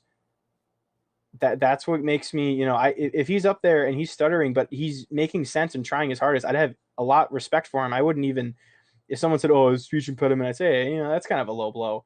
But that's not a speech impediment when this guy is like, oh, and then they were in the pool and they were tugging on my leg hair and whatever. Like that's not a speech impediment. That's you being weird.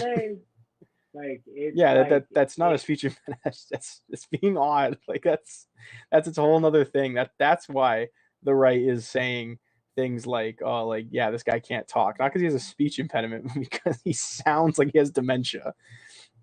You know what I mean? Like he just sounds like he's not here. Like he just sounds like something like medication to get him that way too. Like heavily medicated on something to get him feeling loopy too. Like this is shit that I've been trying to just be like, yo, how come we're not really focused on this? Like maybe it's like FDR and his polio.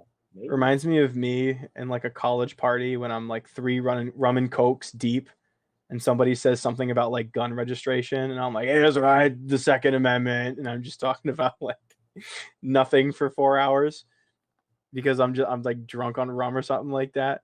Like that's kind of the vibe I get to. I see where you're coming from. Yeah, it could be anything. He could be drugs. He could be doing drugs. I don't think it's drugs. I think it could be drugs, like not like recreational drugs, but it could be like something pills. to where like, like a blood pressure regulator that's causing him to like have issue. Exactly. And like speech impediment. Like I said, I'm not judging the guy on the speech impediment. I'm judging him because he doesn't make any sense. He says like, things that are so weird. I stutter. That's not really. Oh yeah, I stutter. I have a hard time enunciating. My brain moves faster than my mouth can make the words. Oh yeah. So I sit here and I'm like, oh, like I trip over my words sometimes, and that happens. I always try to catch myself and enunciate. It happens, but like that's kind of a speech impediment. But if I'm up here saying how I'm talking, I'm out here and I put the queso on my niece's head and then I licked it off and she did the laugh, and that's what we call the cow lick. Like that's weird. That's not a speech impediment. That's me being weird. You know what I mean? I don't have a niece. Don't come after me, cancel culture. That was an example. But you know what I mean? It's not a speech impediment. It's just odd. I don't know what you're trying to say, my guy. It's hard. It's really weird, and I guess I don't know. Maybe we're gonna find this out after he leaves, just like how we found out about FDR. But I don't know. I just feel like maybe he wasn't fit to be in office, and I don't know why he's in office. I don't know.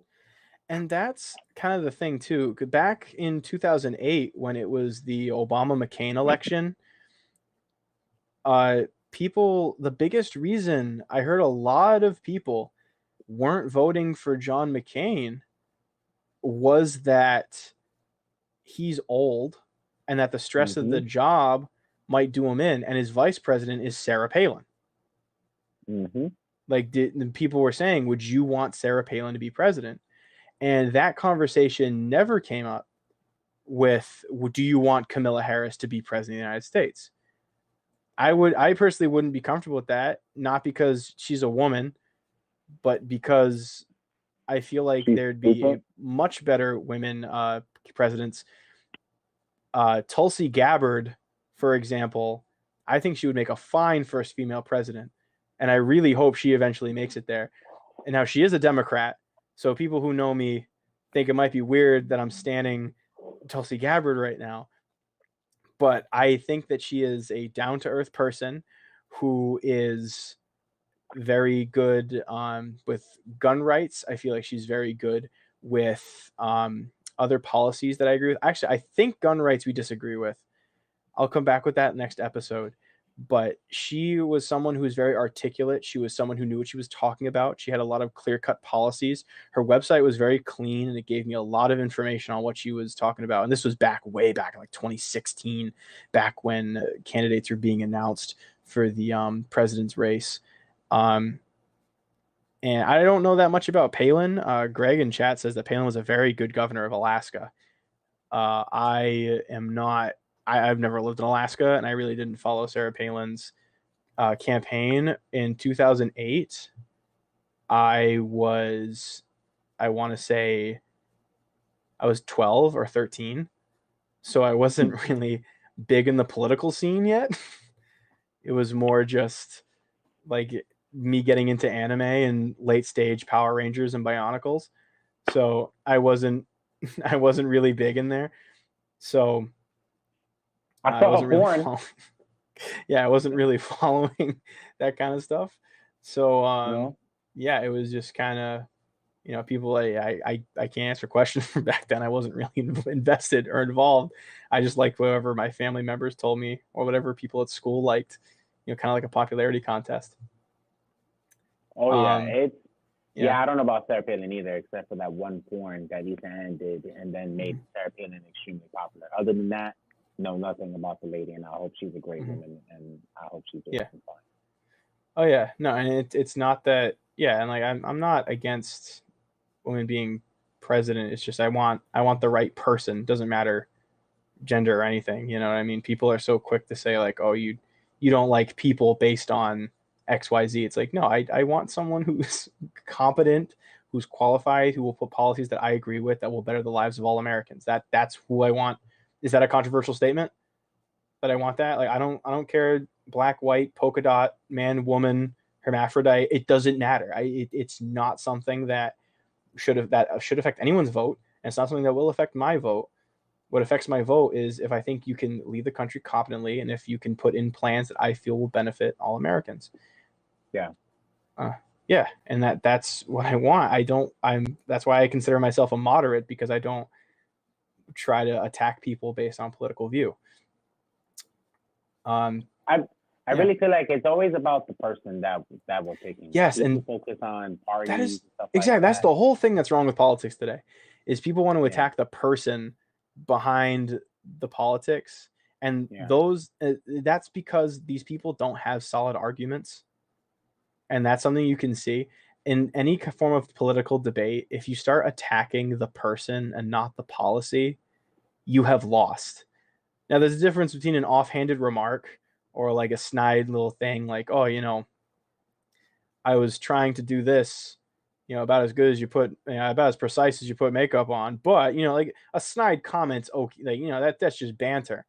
But you Hmm. start coming after someone's like, you're racist, you're homophobic because you don't want like this certain thing to happen. Or when you bring out the isms and the ophobics, and or you start to say like, oh, you're a communist, you're a terrorist, you're someone that hates Americans. When you start like attacking someone that way, that's when the political conversation devolves, and that's what makes me absolutely infuriated with modern politics. You Hmm. have no idea. So we do have a Twitter that's up and running. You can see it in my links. I was on Twitter for 10 minutes and I had to turn my phone off before I threw it at the wall. I follow a lot of politicians left and right so I can get equal amounts of information on views, and just 10 minutes on AOC's Twitter got me just feeling all kinds of just frustrated. And why are you saying that about people? Why are we like insulting people?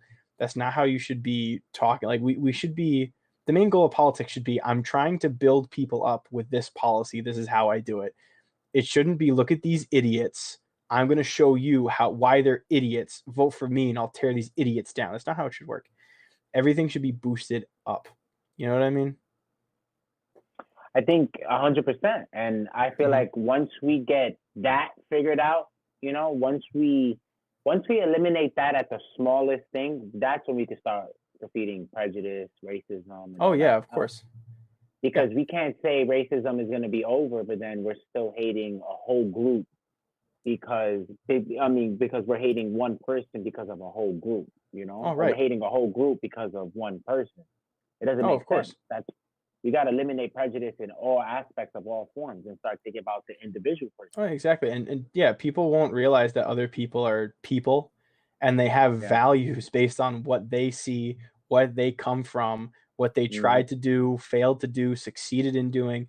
People don't realize that like other people are people. People think that, oh, I know someone one time that said uh Republicans who don't support universal free healthcare want people to die.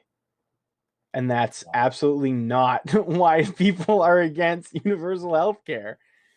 It's not because, oh, I want poor people to die. That's not what that means. That Wow. means that there's going to be an economic strain, and that there are going to be wait times where there are parts in Canada where people with their universal health care where people die waiting in line. And I don't want that to happen in the United States. We have the best healthcare in the United States. The number one hospital is in Boston, Mass General Hospital. And with that being there, it's there because we have a competitive hospital capitalist environment. That's just one of the takeaways, that's the give and take. If you have Yeah. socialized medicine, the quality is going to stagnate or drop, but it will be free. Everyone will access to it. With capitalism, the price is going to be expensive, but it will be the best. Are the prices good right now for healthcare? Absolutely not. Should the prices come down? Absolutely. Should there be some kind of government interference to help people out who can't afford healthcare? Absolutely. Are people denied anywhere from emergency rooms? Absolutely not. There are people, I've seen people say like, oh, there are people dying in the streets. Usually on TikTok is where I get, when I say I see people say, it's usually on TikTok is where people are. People were saying there are people dying in the streets in America because they don't have the money for healthcare. No one will ever deny you in an emergency room. They take care of you first and then they ask for insurance, or they ask for insurance in the early stage, but they'll never kick you out. because, oh, you don't have insurance. That's not how emergency rooms work. They're going to help you Yeah, first, and then they're going to they try to get will money. bill you. Yeah, Yeah, they they'll will bill bill you you. after, but they will save you first. It goes against their Hippocratic oath. They have to do no harm, and by doing that, they have to take care of you. Now, can this minimum wage working mother of 5 on her salary afford the necessary surgery to get rid of her brain tumor? No. Do I think that's kind of messed up? Yes. Do I think that needs to be more affordable so that way people can get these life-changing surgeries? Absolutely. But there is a lot of money that goes into a procedure like that. Training. Like Yeah. training, the doctors have to get paid, the equipment has to be bought and paid for. Everything has, like, there's an aspect of money. And if we go socialized healthcare, then all this quality of standards are going to drop because it's going to be the cheapest stuff. You know what I mean? They're not going to. Doctors. Yeah, because most people think if we go socialism, everything's going to be the most expensive thing. No, everything's going to be the cheapest thing. It doesn't default to the best. It defaults to the worst. That's why that's what happens when you socialize anything. Yeah. Yeah, that's what happens when you socialize anything. In the USSR, during the high days of socialism and Stalin era, there were bread lines. It's not, there weren't banquets on every corner because of socialism. There were bread lines. People had to fight to eat. You know what I mean? It's not like a good, like, cure-all system. I wish it was a cure-all system. I don't want people to die. I don't want people to go hungry. I don't want people to go without medicine. But unfortunately, it's the way it is right now. Do I want it to change? Oh, yeah. I have ideas on how it should change. But socialism is not the answer in a lot of these different areas, especially when it comes to medicine. I feel like I honestly agree. I'm one of those few people. I have no problem paying for health insurance. I have no problem paying for the right doctors because I understand. Oh yeah, of course. I know doctors. I know personal friends that are studying to be doctors, that are doctors doing their residencies. I know what that money goes to. Right. And they need to get paid. Like I can only imagine. I can only imagine my friend working, some hours go up to like 8 hours. Oh yeah. And you have to go to school for 10 years to be able to do that. And the student loans are vicious, which that's another, don't even get me started on student loans. But so that's a big thing. Yeah, that's another piece of the puzzle that needs to be relooked at. Do I think college should be free and universal? No. And I say that really kind of, I say that not wholeheartedly, because college in itself right now is kind of losing value. The investment in the degree is starting to become not worth it unless you pick certain majors. The return on investment isn't what it used to be. And we live in a culture where everyone's saying you have to go to college, you have to go to college, you have to go to college. Then you go to college, you major in something, and you get out, and then you don't know where to go unless you have an extremely specialized major that's in demand. I feel like a good compromise with the student loan crisis is that everyone should get 2 years of free community college for just gen eds. Just if you want to go, you can get it. You know what I mean? You can go through it, you can get your gen eds, you can get everything out of the way. And then if you want a specialty major, you have to go to a school that has a specialty. That puts a lot more strain on these colleges to put out majors and diplomas that matter. Because if you go to these places for a specialty and that specialty doesn't get you anything, then you can, like, people will see that. People say, oh, I'm not going to the Drew School of exotic dance theory because I'm not getting any money and I'm not getting to where I want to be. But the Sage Elias School of business and rocket technology is where I want to go because they give me a specialized major that makes that I get an equal return on investment from. So I'm down with the 2 years of free gen eds, so that way we can have a more educated population and people can then, be a little bit smarter, be able to make a little bit more money with the justification of I'm educated and I went to school for a lot of things. But in order to go to a college that has a specific degree, it needs to be a specialty. It needs to be something that has to be a reason I'm going there. Do you know what I mean? And it has to be something that the school will almost guarantee you get a job out of? So I very conflicted on the things that you said. So I feel like the biggest problem that Americans have with college is that the American school system sells college completely wrong.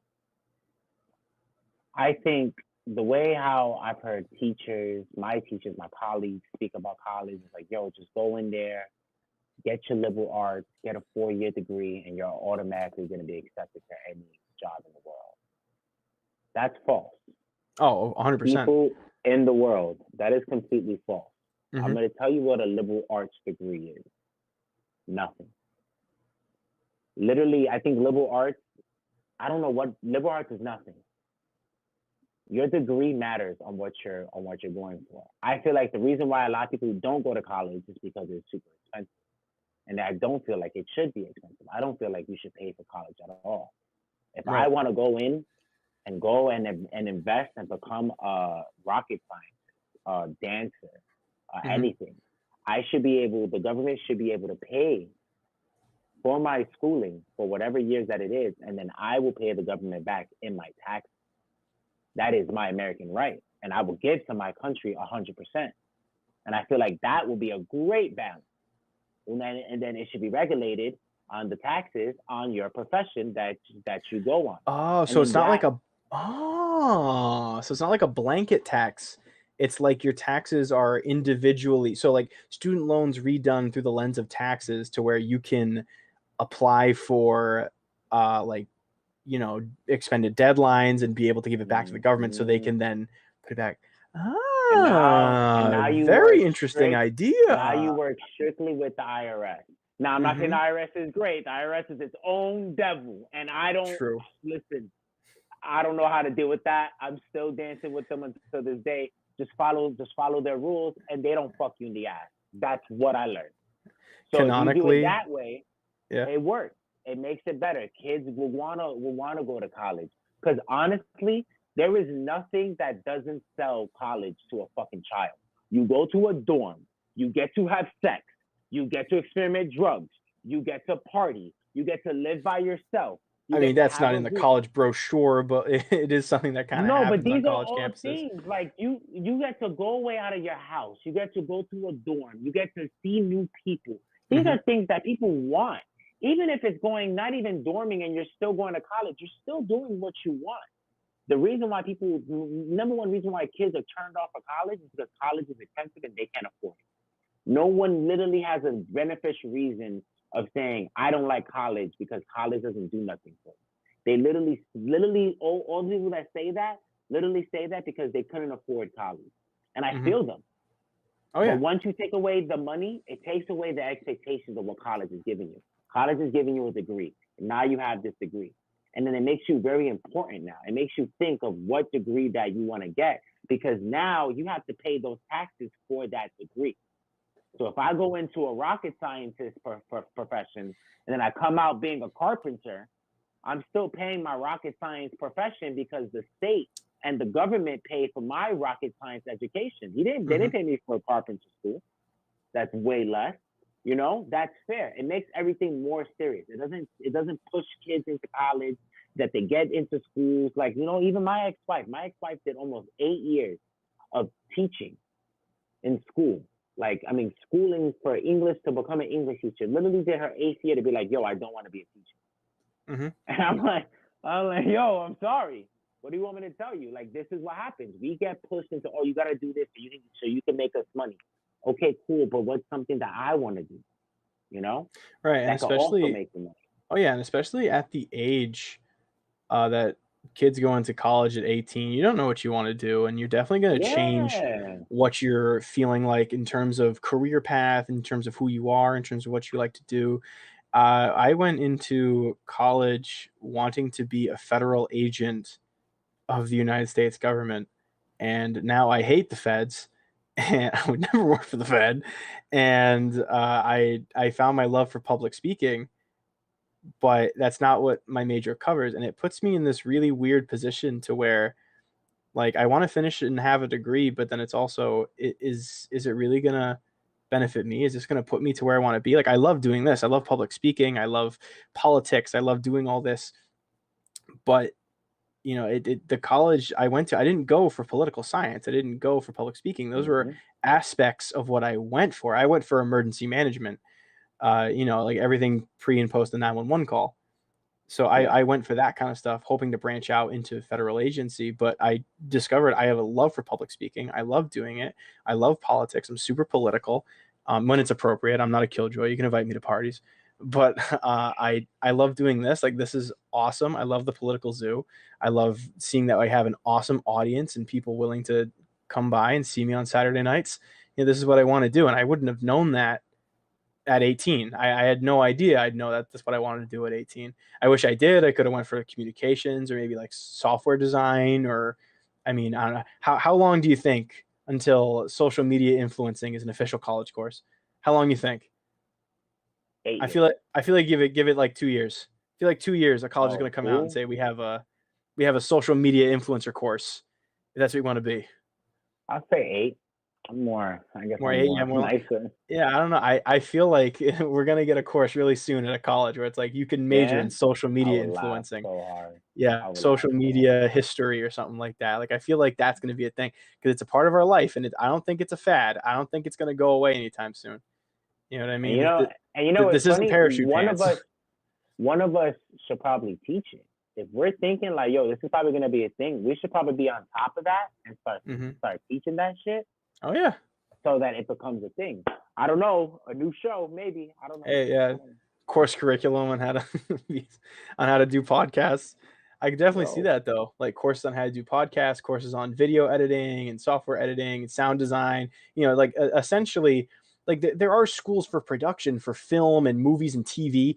This could be like a course on how to do internet yeah. film production, essentially, like bringing it to the smaller scale, so that way you Oh can yeah. go on YouTube and online and have a presence and thrive. How to manage social media accounts, how to edit videos, how to find your style, how to hire an editor, that kind of thing. Like, I feel like that would be that'd be an interesting course, and I feel like it's something that will be offered that a lot of people are going to apply for. There you go. Yeah. Me and my boy Jake. We're Hmm. gonna do it. I mean Drew. Sorry. Me Nice. and my boy Drew. No, no worries. Yeah. We're gonna do it. Yeah. It's It's gonna be the something. new show. I know there are courses where, I mean, I say courses, but it's like YouTube videos on how to run social media that you don't have to pay to college for. But I feel like once social media giants retire, I feel like once Mr. Beast is 65, that's what he'll be doing. Is he'll be at a university Yeah. somewhere teaching people on how to be successful in the YouTube sphere and how to do like Oh yeah. online stuff and everything. I feel like that's a genuine career path that's going to pop up Oh over the yeah. course of the next couple of years. Esports is another thing I see Oh ninjas yes, teaching in universities oh too. yes. That I got an email the other day, just one of those like mass emails because I'm on a couple esports mailing lists, and it was saying like we have free courses on how to get into esports, whether you want to be an esports player, commentator, behind the scenes IT judge, whatever. It's just a course on how to do that. And I feel like this market is definitely viable. I don't feel like it's sustainable though, because once demand is lower than the supply, everything's going to flatline. Hmm. And you have a lot of startups, but I mean, I don't know. You can compare that kind of to music. You know what I mean? Yeah. Like that would kind of be saying like, oh, don't start a band. Once too many bands are out there, music will stop being a thing. It won't ever stop being a thing. Entertainment's one of those things that I don't think will ever stop. And I definitely think that social media influencing and YouTube will be around long enough to get professional level courses, or at least people being able to give comprehensive guides. I know they exist already, but you have to look for them yourself. You know what I mean? I feel like in the next 8 years, the school system, hopefully, will break and shatter, and it will just break on its own. I feel like what's happening now is gonna cause the next 8 years. The school system is gonna break, And what we're gonna have to do is gonna have to rebuild a whole new school system that's not really focused on the common core that we grew up on. It's gonna be now focused on new things like music, gaming, podcasting, Yeah. culture, all these things that are newly important while combining the old and the new. That's what I hope. And hopefully that could be a thing. But what do you think is going to break the education system? Like you say, it's going to break, it's going to shatter and whatever. What do you think is going to cause that massive change? What's something that's going to get us to that point? you ready? It's a thing that we pry ourselves so high on. Mm-hmm. Test scores. Yeah. Test scores are Test gonna scores? break it. Oh yeah. Test scores are literally, as of right from, I'm trying to think, from when I was in 5th grade all the way until graduation of my senior year in high school, I saw each year how the test system was slowly cracking, and people were slowly manipulating it. And it was slowly just cracking and cracking and cracking. And I'm not saying the test system wasn't great in the beginning, because I don't know how it was back then. Maybe it was great for the time. Like, I think everything is growing and changing, and nothing can stay. Nothing is allowed to stay stagnant. Everything has to evolve, and sooner or later, we're gonna literally learn how to break the system fully. We're gonna learn how to get all the right answers. We're gonna learn how to get all the things, no matter how spontaneous the algorithms are, no matter how nothing it is, we're gonna break it. Just like how Stephen Curry broke 2K with just playing in the playoffs in 2014, that they literally had to scrap the whole game and restart it again. That's literally what we're gonna do with these test scores, and it's been slowly happening. China's already doing it. That's why China is on some different shit. China actually, though, to be fair, just on the defense for the American education system, the American education system is much higher rated than the Chinese education system, and the Chinese education system is more. And I know this only because of talking to a Chinese exchange student in high school, and that was almost 10 years ago now. So if if I'm wrong, if things have changed, please correct me, Twitter. I know you want to. But from what I heard from this Chinese exchange student in China, it's all about the tests. It's all about being knowledgeable on exams. Really? Yeah, they go absolutely hard. And then when they get out of school, they only know the knowledge that was on the test. Whereas the American school system wants more well-rounded individuals. We want more sports players. We want more artists and musicians, as well as these core fundamentals of math and science and history. We do want people to come out and be a well-rounded human being that's able to, be a jack of all trades. Well, that's whereas China's very like one note focused. That's getting taken away too. Like, I remember in 1st grade, I remember having music, art, theater, where we actually used to do theater, not any theater that I see now in the fucking Bronx. But, it was fucking great. And they literally started chopping away because it doesn't matter. Because what matters is what? Test score. So honestly, and even now with COVID, I promise you, I can see school teams getting separated.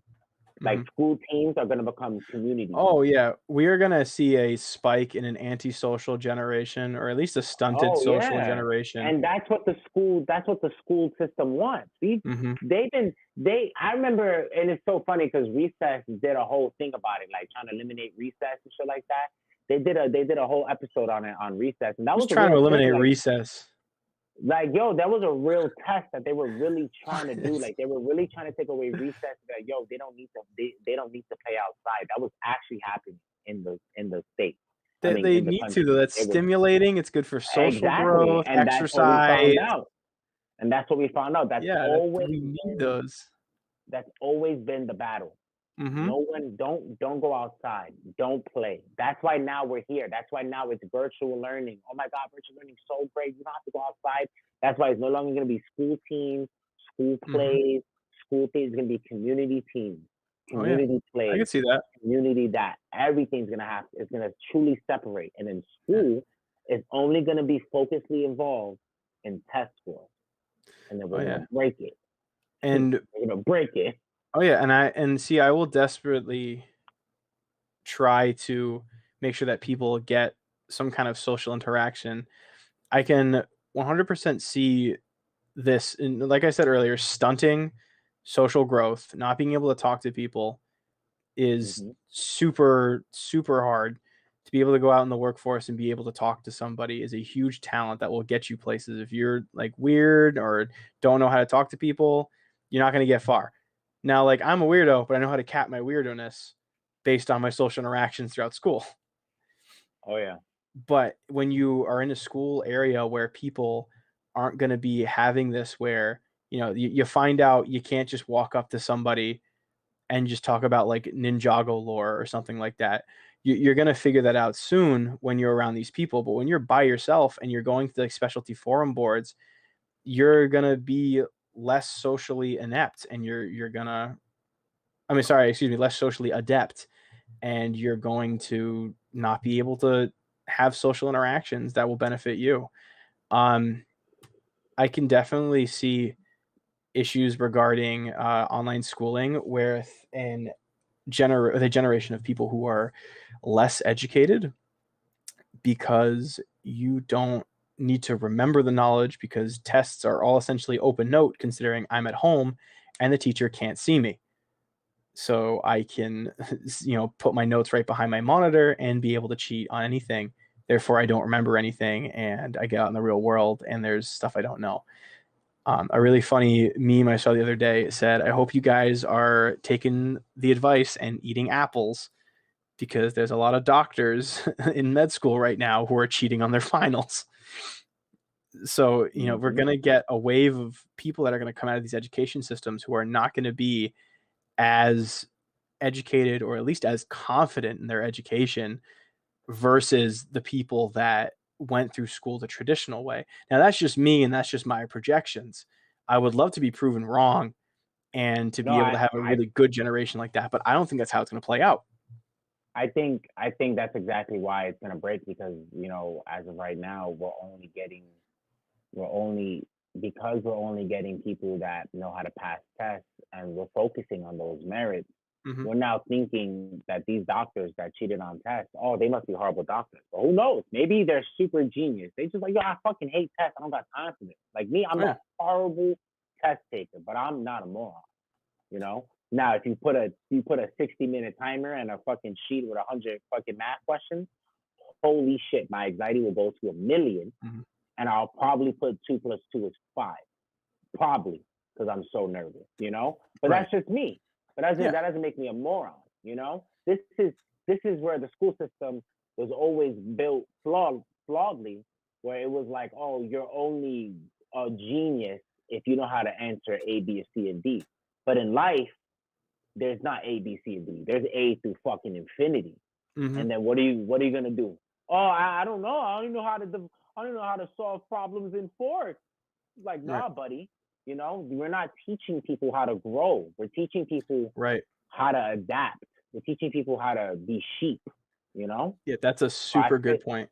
Super good Yeah. point. Because a lot of the knowledge that we get, when people always ask, oh, what do I need this for? It's not the knowledge in particular, it's to build a sense of reasoning.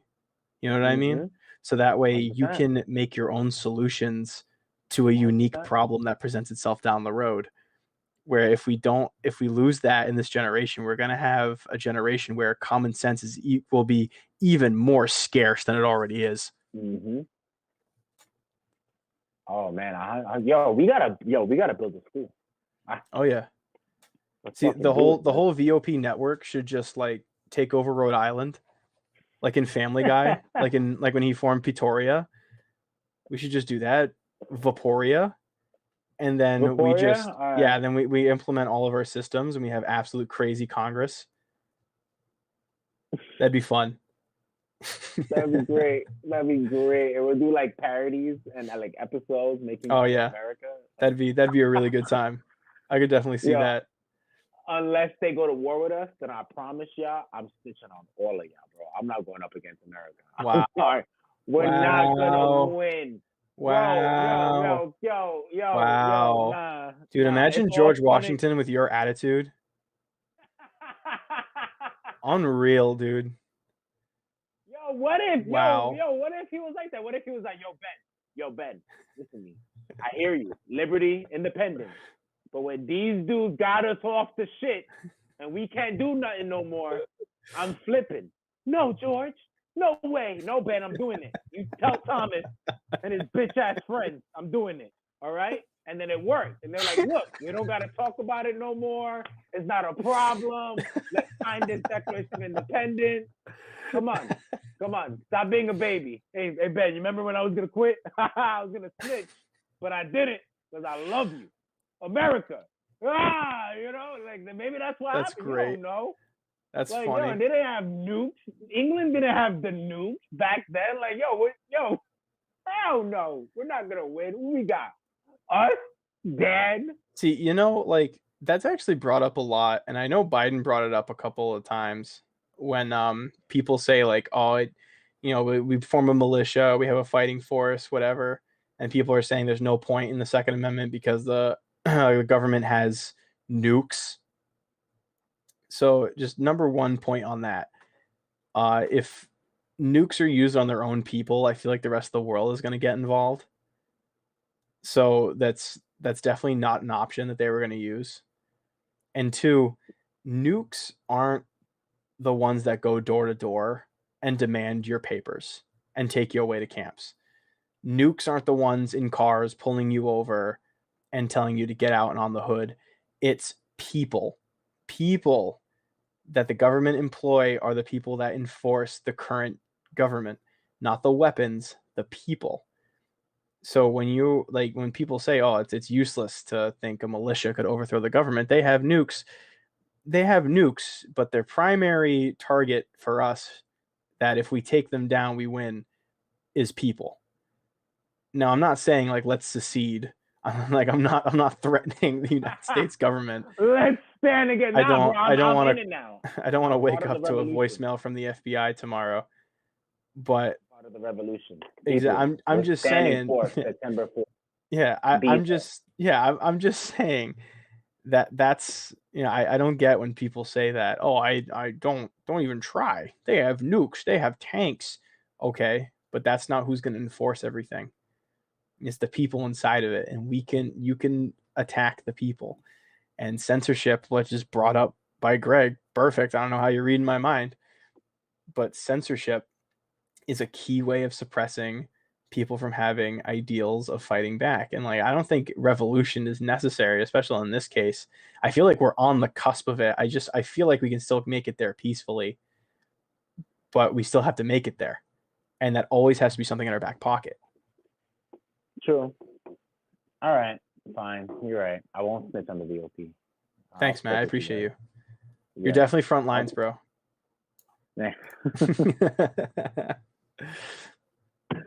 Oh man, dude. Speaking of, I actually hate censorship, Greg. I just want you to know. Oh yeah, 100%. Censorship is going to be the death of free speech. It's ruining my life. Oh yeah, it's ruining my life. I can't enjoy shows. I can't enjoy stand-up comedians. I can't enjoy wrestlers. I can't enjoy Fast and Furious movies now. I'm over censorship. I don't give a fuck about censorship anymore. My biggest argument I have against censorship, especially when people say, "Oh, it's good that guy got censored. He was, an ist or an aphobe." I always say a quote from Game of Thrones from Tyrion Lannister: "When you cut out a man's tongue, you do not show what he is saying is wrong. You show you are afraid of what he might say." And that to me speaks even more volumes, because as soon as something gets censored, the first thing I do is try to find it. I go on bowels of the internet, I hop on deep web, 8chan, I immediately look for what they're taking away so I can have that information. And, in America's defense, the cop bail to a shitty ass company that I love, their way is trying to make you forget about them. Like with Napoleon. Napoleon was one of the most biggest conquerors in his time. He even got lethally injected and survived because they gave him too much poison and he threw it up. So that didn't help. Napoleon's hard. Ego, at all. He came in there like, I'm a god, you peasants. Mhm. And then he started getting crazy. And how they literally ended Napoleon was that they just put him in prison and people just forgot about him. He died naturally. And Yeah, it he was in literally exile. that. He was in I think it was Elba is where he passed away, or Corsica. No one knew about him anymore. No one. It was all a joke. They built it. That's how You're you're gonna supposed Google to. that. You know, if you do that, you know, rather than censoring, making it a big thing, you know, censor Jake, censor Drew, censor the political zoo. The minute you do that, I want to know why. Oh wait, whoa, what did they do?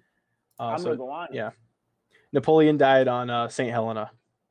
For those who are history buffs screaming at me, but yeah, like they separated him and then fully censored him so that way he would die without people rallying to his cause. Because the first time they exiled him, he came back, and the armies they sent after Napoleon would intercept him and would all lay down their arms and say, we're not going to fight Napoleon. Like we respect Napoleon. Napoleon brought us through battles and victories. We will follow Napoleon. And that, like, the first time they said, all right, Napoleon leave, Napoleon came back with the French army they told to kill him, and then took France over again. So they had to get rid of him again.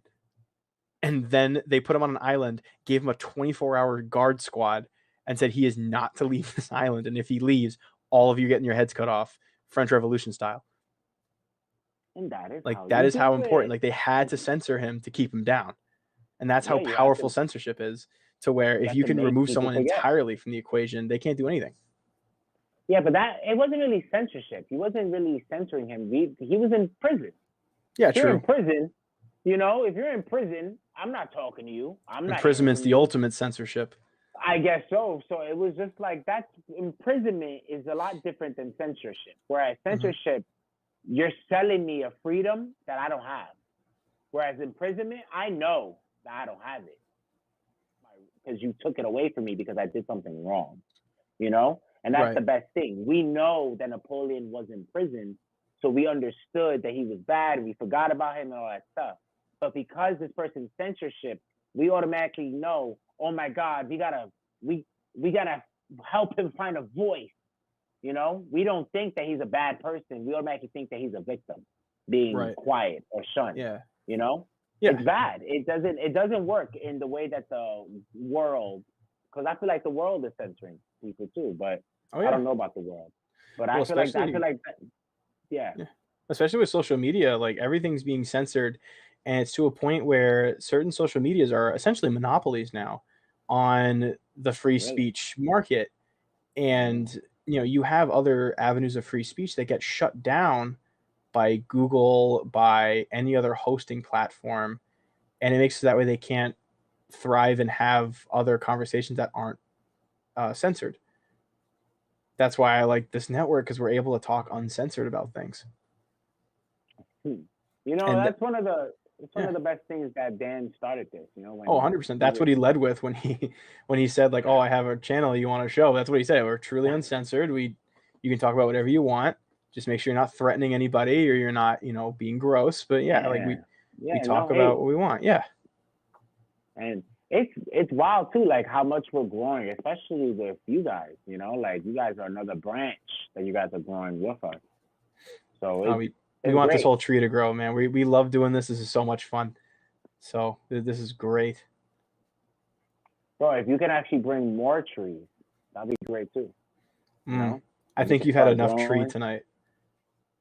Nah, not that tree. I'm done with that tree for the whole day. All right, good. But yeah, man. You know, speaking of which, you ready to talk about the 300 deaths? Oh yeah, in Haiti. Oh goodness, I was actually just looking at that. Confirmed over 300 people in Haiti with an earthquake. Haiti's always been victim of tropical storms, hurricanes, earthquakes. They're kind of a natural disaster haven over there. It's awful. It definitely is gonna. Are they on a plate? They would have to be in order to get a magnitude 7 earthquake. Damn. It'd have to be. There 7.0. was magnitude 7.3 in the last article I read. Yeah, and they got hit in 2010 as well. From 7.2. said from Gregory from Half's chat. 7.2. I that's pretty close enough. Damn, 10 years ago during Yeah. the Olympics. Damn, why is that like always a thing? I don't know. They that's kind of funny because the Olympics got postponed till this year. So like Wow. it's like the earthquake waited. That's not funny. We shouldn't be laughing. We shouldn't be laughing. Not at this. People died. That's not I'm funny. high. It's not me. I'm not laughing. The weed is laughing. That's not funny. People died. Come on.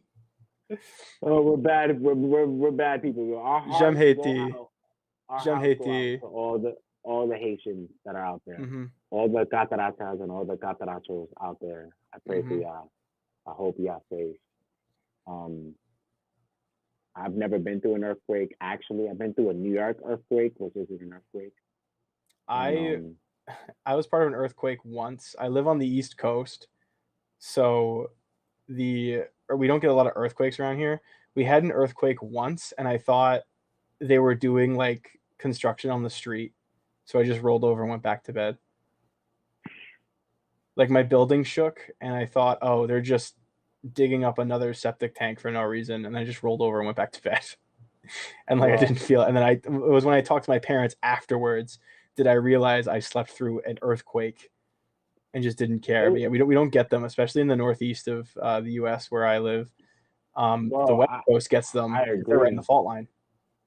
I fucking agree, bro. Like it's like with us, like it was an earthquake. It shook the building like a real little bit. Like my TV barely shook. Like I noticed it shook, but I didn't think it was an earthquake. I just thought my crazy fat ass brother on the next wall was over there wilding out.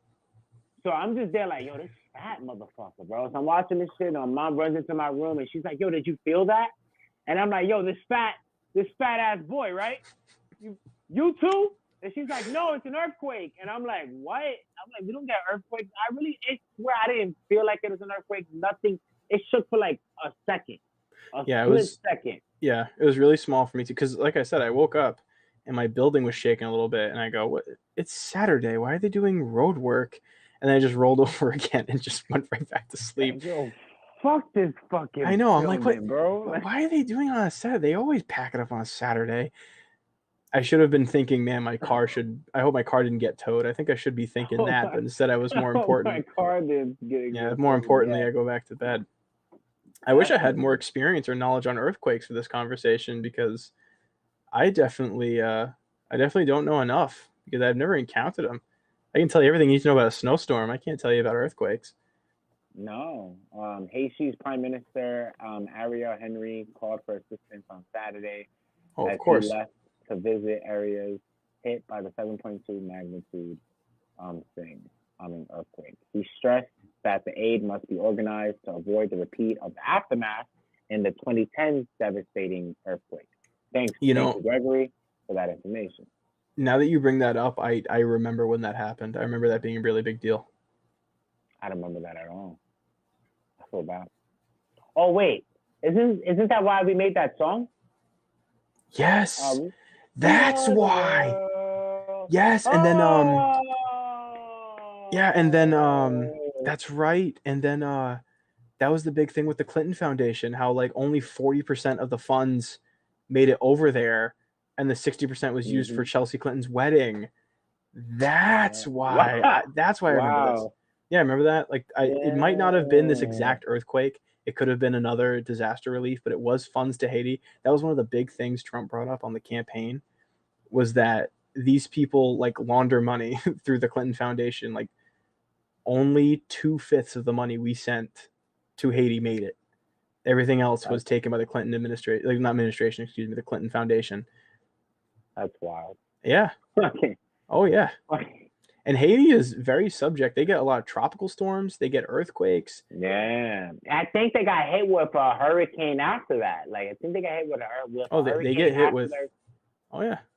Damn, it is. Bro, Haiti, yo, I feel for you. It is to like, you know how Australia has like all these like poisonous animals and bugs and stuff. Yeah. It's like Haiti's the Australia of like natural disasters, you know? They have all the dangerous hurricanes and the wind and the earthquakes. It's crazy. That's So, nuts. so because of the earthquake, it shifted a tropical storm that is going to hit. I'm gonna tell you the levels and the time once I get this picture zoomed. For real, man, you're gonna do this to me on live, bro, in front of my Bro, you're friends. gonna be on your phone on live? You only got a half an Yo, hour left and you're siphoning no, view look, time, bro. We're gonna have nah, dead look, air while you okay. scroll your phone. So the Haitian tropical storm is gonna start. Wow, what the hell? It's gonna start on 11 a.m. on Saturday, Oh goodness. and it's gonna fucking all the way from Saturday to 8 a.m. Tuesday. That's gonna be the biggest force. Wow. And then from 8 a.m. Tuesday to 8 a.m. Thursday is gonna spread out. So if it looks at That's the thing, if my phone doesn't suck, oh I wow, see it. look. Yeah, it focused. That Yeah. is terrible because that Honestly, bro, Haiti dude, is going through shit right that now. is a lethal 1-2 punch. Through that hurricane, it destroyed a lot of shelter. And now yeah, the earthquake destroyed shelter. So now that hurricane is gonna come in and start blowing on people Tropical storm. unimpeded.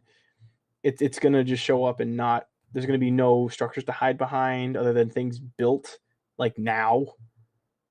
Like this is gonna be Mm-hmm. extremely devastating for the Haitian people. Oh, Florida should be feeling that tropical storm on Thursday. So we feel it Okay. after Haiti. So Haiti feels it. Oh no, okay, now I got the map going on right. So from 11 a.m. to 8 a.m. from Saturday to Tuesday, Haiti feels the tropical storm, and then it leaves Haiti, and then it hits us. Wow. Honestly, I think wouldn't that push back the aid that they're gonna get? I mean, I don't think it would push back. Like they would need more aid. I feel like this will turn into some kind of UN like effort. I feel like a lot of the people of the world are going to be donating money to this I don't because get it. this If they're is going through a tropical storm, you can't put helicopters in there, right? Or they afterwards. do. It would be a recovery effort. So we have to wait until Tuesday. Yes, that's how recovery works. Damn. It's the worst, but yeah, like you said, we can't get boats in there. We can't get helicopters in there. Yeah, like I mean, it's a lethal 1-2 punch. This we want to get in there to help these earthquake survivors, but we have a very limited time because in the morning a tropical storm starts. we can send a submarine. But can you bring the submarine to surface? What the hell is gonna move a sub? This is big as hell. This would be great. Put them up. And then, I mean, like it's not the sub; it's the people getting out of the sub to help people out. Is what I'm worried about. oh yeah. You're gonna bring it to the surface, and everyone's just gonna stare at you in the submarine. You All can't get right, out. but for right now, Drew, we got the sub thing going. We got transportation going. Now we got to figure out the rest. So you figure out the people now. Let's go. We got this. We got it. We'll figure it out. We're gonna talk to the UN tomorrow. And we're gonna come up with a 12-step plan. Like that's crazy. Like I feel this kind of reminds me of when the hurricane hit Texas. It was like back-to-back hurricanes, and then we couldn't go into Texas to help Texas. It was like, bro, like we literally gotta wait. One of the worst parts about disaster relief and recovery is that you have to wait for the disaster to be over. And there are people that are going to need help in the middle of the disaster. But if you decide to run in and help people out, you will not be able to safely get out yourself. And all you're doing is endangering yourself. It's the same thing with a dirty bomb. If it's like nuclear or something like that, the worst part about radiation poisoning is it sticks around for a while and you aren't able to get people out of the warm and the hot zone into the medical triage. It's the worst thing because you kind of have to like sit there and watch people exposed to radiation and you can't bring them out because then it'll irradiate you. That's why I really feel like our science is really not that advanced as people make it out to be, because we still we still got nothing against Mother Nature. We still See, fuck with nature will always beat man-made's inventions and designs. We will never ever beat it. You ever see a zoom in of a medical syringe and a bee stinger? that. No. Nature makes syringes a lot better than we ever could. Like, yeah, we have technology for the really, really small needles that can go into people and inject medicine and stuff, but the bees stingers are just so well designed at such a small level, we could never even hope to come close to Mother Nature. Mother I Nature feel is like like the OG. I feel like, you know, and getting into my nerdy sci-fi brain, you know, once we do, that will be when Earth finally levels up from a level 1 civilization to a level 2 civilization, where we're fully harnessing 100% of the Earth's energy. Because like right now, we're only able to harness 70% of the Earth's energy and manipulate it to our core. You know. Do we get sleight of hand pro at level 2, or do we have to wait to level 5 for that? I don't know. I don't know. All I know is that when can I hit the Pack-a-Punch machine is what I'm asking. Oh man, you actually gotta save up like 25,000 black ether cores. After you pass level 1, and then that's when you get all that good stuff. Oh yeah. You have to. Yeah, we'll definitely have to earn it. True. It's definitely a lot of the stuff of the world that we don't understand. It's why I feel like science is so focused on, like, we're so focused on things that we shouldn't be focused on, where we should be like, yo, we should put these scientists on these crazy expeditions to figure out what the hell is going on in the fucking world. Oh yeah, of course. Because like, you know, people talk about COVID being man-made and all this stuff. Do you know that because the polar ice caps melt, right? It has been melting and stuff like that. There's been viruses that has been frozen for hundreds and hundreds of years. Yeah, now hitting air. That are being exposed. We're not talking about that. We're not focusing on that. Probably a small covert ops team is focused on that. Like an Antarctic team. I want a big ass fucking Antarctic team on that shit. Like, I want everybody on that. Like, we're focused on weird things that we don't understand, you know? I'm just looking at chat. Have a good night, Greg. Greg's gonna take off for the night. Just tell him good night. Later, bro. You have a good one, my brother. That's one of those things where so there's a chart when it comes to emergency preparedness, and you have 2 categories where it's frequency or likelihood of event versus projected damages of event. And there is, so you either, the event is likely but not going to do a lot of damage, likely and going to do a lot of damage, not likely and not going to do a lot of damage, or not likely but can do a lot of damage. For instance, an event that's likely and will do a lot of damage is a hurricane, especially up in the northeast of the United States. We get those all the time, like snowstorm, hurricane, those type of things. Those are things that are likely and that do cause damage. So we have to prepare ourselves for those things because it's going to cause damage. Something that's not likely that's going to cause a lot of damage is a meteor strike, or the Earth's core blowing up, or like that virus you were talking about. Like, yeah, it's a possibility. It's there, and I feel like a team should be down there containing it, but it shouldn't, like, that we shouldn't be sending like UN special op forces and have it broadcast on TV. I feel like that would just cause a mass panic for something that isn't that big of an issue. Speaking on crazy viruses, the last topic on my list today, there have been multiple men in Hawaii that have been busted for forging vaccination cards. These people in Hawaii were selling fake cards. Do you think that we will see an increase in falsified government identification as well as vax cards? Bootleg vax cards 100%. The bootleg, the chinitos in the block making the bootleg DVDs got the printers on the side Oh, yeah. printing out the Vax cards. You think those will ever be more expensive than fake IDs? Oh my God, yes. That's way more Depending how important. long this goes. I don't need a fake ID to get on a plane, but I definitely need a fake Vax card to get on a plane. You do need an ID to go on a plane. No, you don't have to have an ID. If you have you your do. social and your birth certificate and they can match your identity, you can go on a plane. Oh, okay. I was gonna say, like, what airline you get going? They just let you go on. I'm not saying like What, I'm you on not a saying like jet, an illegal. Elias? Like, I'm not saying like an illegal immigrant gets on. Like, no, I'm saying Mhm. like if you don't have an ID, you know, like fake IDs are usually for people to become 21, so Yeah, they can fake be 20, 21. yeah, and they can 18 to just drink. 20-year-olds usually get them. Yeah, I don't need that to go on a plane to go to another country. I can use my student card. Kids get on the plane all the fucking time. But to get on a plane now, I do need a Vax card, which is fucking stupid. So I would definitely need a fake Vax card. That's just gonna skyrocket up more than fucking the Super Nintendo Classic that came up from $30 to $2,000 when Nintendo stopped selling it.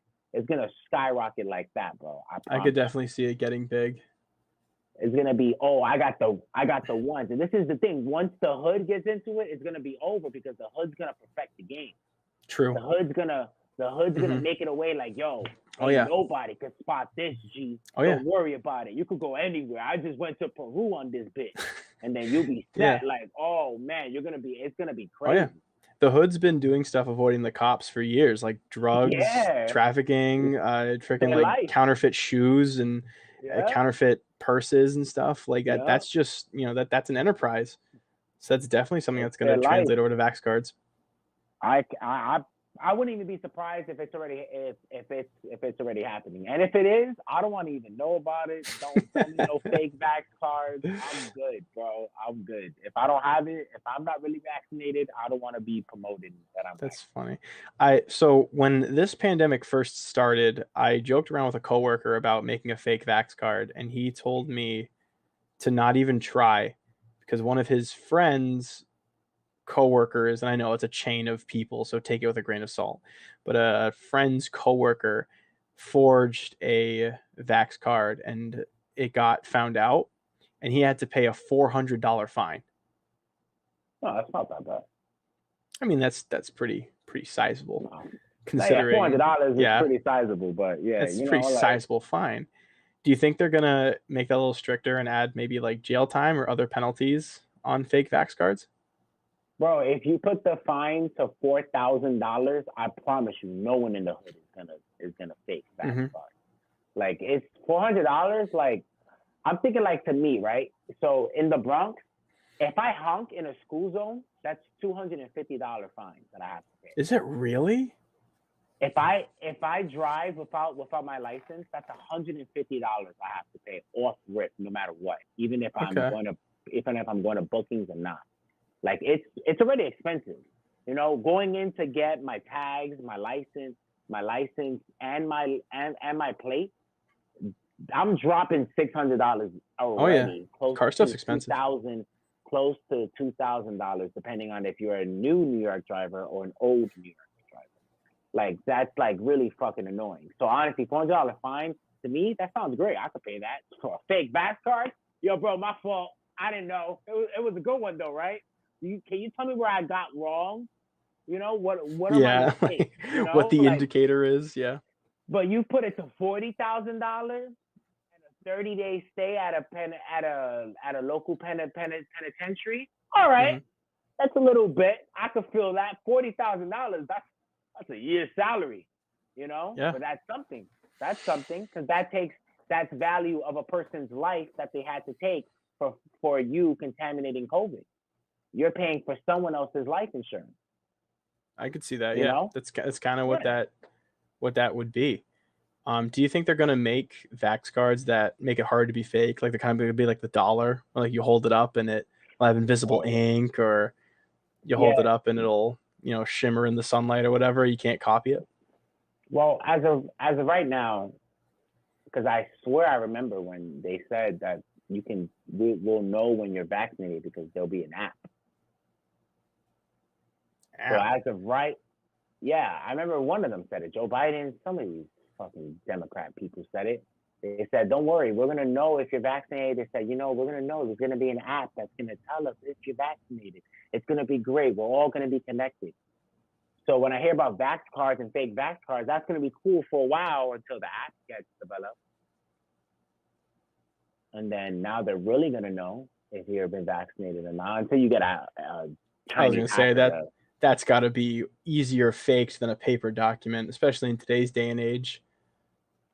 I mean, who do you know really that can hijack and hack into the government system? So you wouldn't hack into the government system. You would just replicate the app to make it look like you have you are vaxxed. Oh no, but then with that just takes updating apps to make sure that you're getting the right one. And with Pokemon Go taking out the easy other app that we was using to find out how close are the other Pokemon, they did that shit like in 2 days of that app coming big.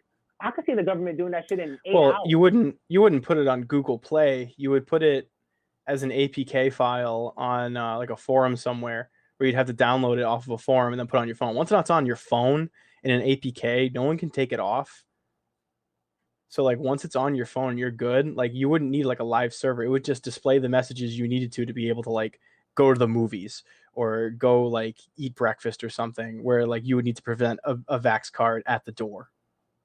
Yeah, but then see that'd be so much easier to track you. Mm-hmm. Because if we get a red flag, we can track you through your IP address, or we can track you through a proxy service of IP address. We can identify you some way better digitally than us having fake vax cards and like, yo, who gave you this? Yo, Pookie at the block. Well, who's Pookie? Like, what does that mean? How does that help me when I go back to my database and I type in Pookie? And then I have to look at my database, literally look at me back and go, really, bro? You really put in Pookie? Yeah. It's like, I feel like it's so much, it creates in a small world, in small world thinking, it creates a lot more problems. But in the bigger picture thinking, it definitely creates a lot more solutions for us where we can actually find you better. Because it's not like somebody trying to get a fake APK of movie box or Netflix. This is something that's government tracked. So the government is going to track you like how the IRS tracks your taxes. And if you think they don't track you, I promise you. Oh, they do. They are on your ass.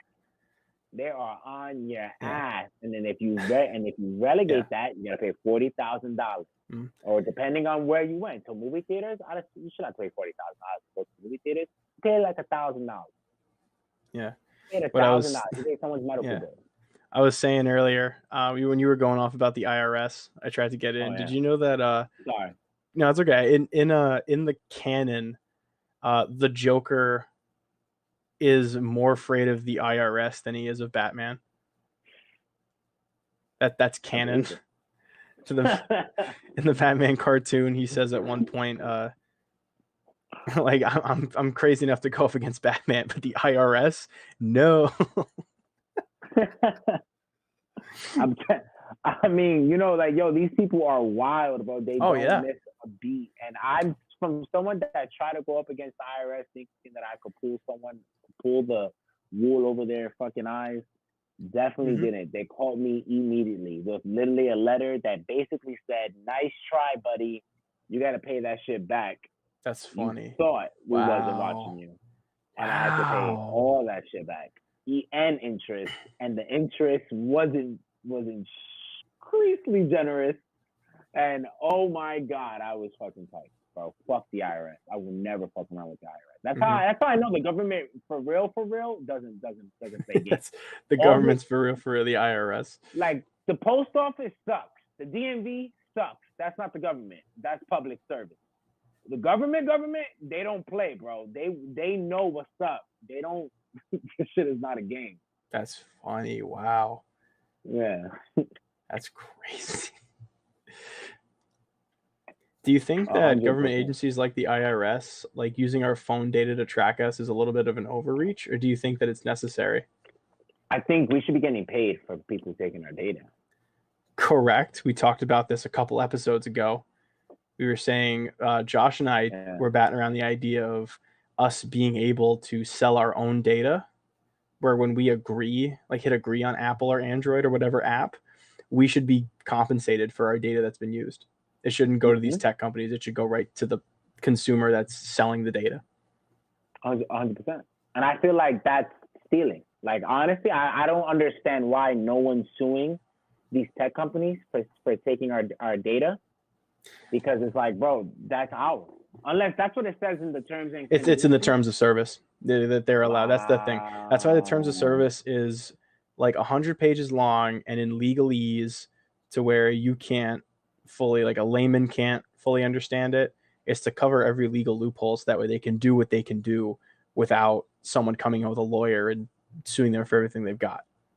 That's why the terms of service are so long and comprehensive, and that's why you have to agree to use the terms of service before you do anything now, because they are selling your data. They are trying to, get your shopping trends known. They do that. So now, and there's a thing too, now Apple too does that thing where it asks the people to not track your data, right? Yes. And yes. I feel like that's bullshit, because it's like, yo, you're not really doing what I asked. You're just asking them. Like, that's like me going to my mom and like, yo, can I go to the park? And if she says no, I'm like, I bet. And I go to my dad and I'm like, yo, can I go to the park? He goes, let me ask your mom. Like, bro, I need to go to the park, bro. Don't track my data. Don't ask me people not track my data. Don't track my data.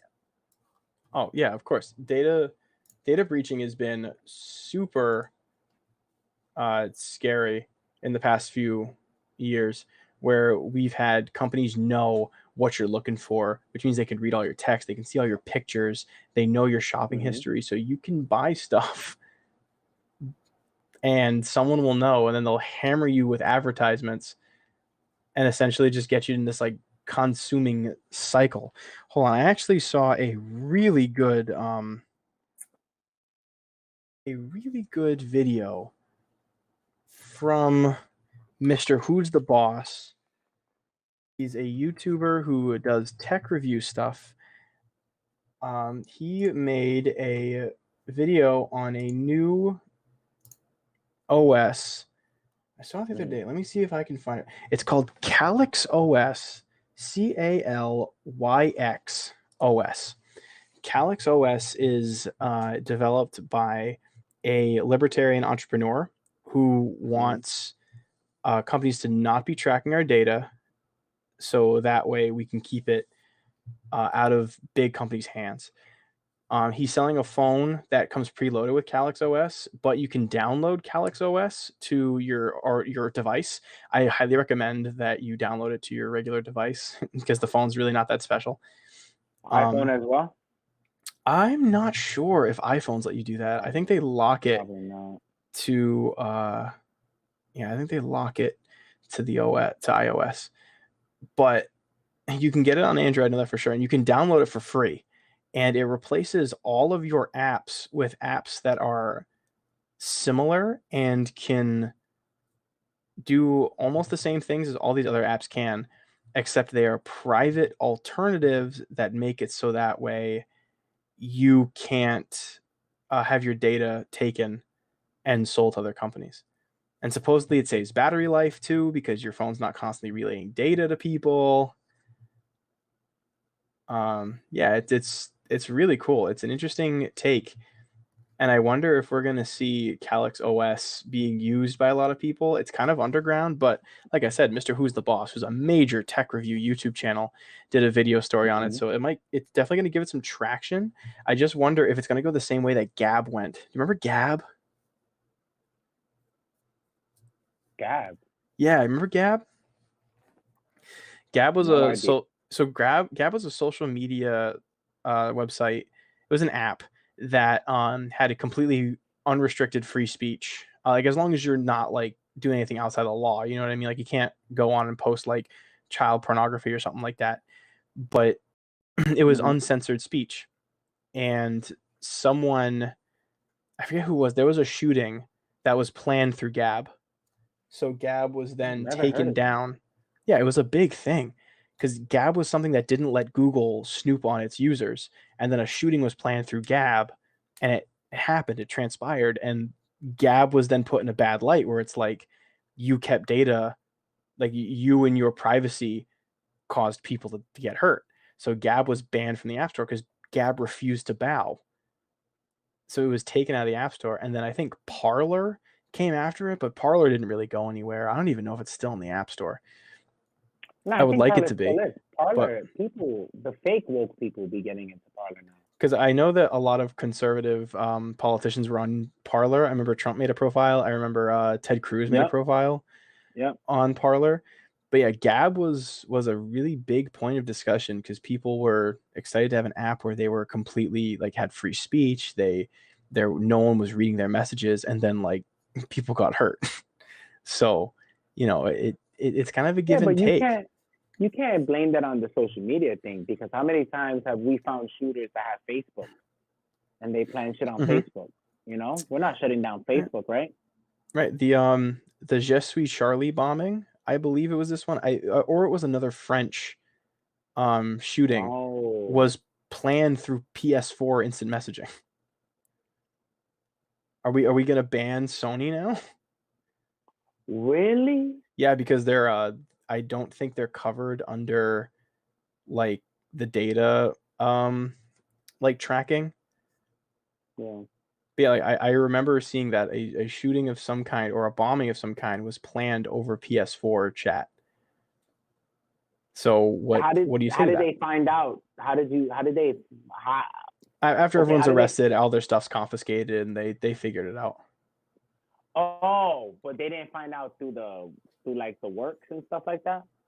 Like they didn't do like a search and like, oh shit, we checked the IP address and we found their data, because Sony doesn't track data. Yeah, so I don't know if they changed it. They probably did, but I know that on PS4 the messages were encrypted and that the government wasn't prying into your PS4 messages because what important stuff goes on in PS4 messages? You know what I mean? Oh, because it's private, because we're in a private place. That makes sense. Yeah. So and also like, what goes on, but that's what was going on.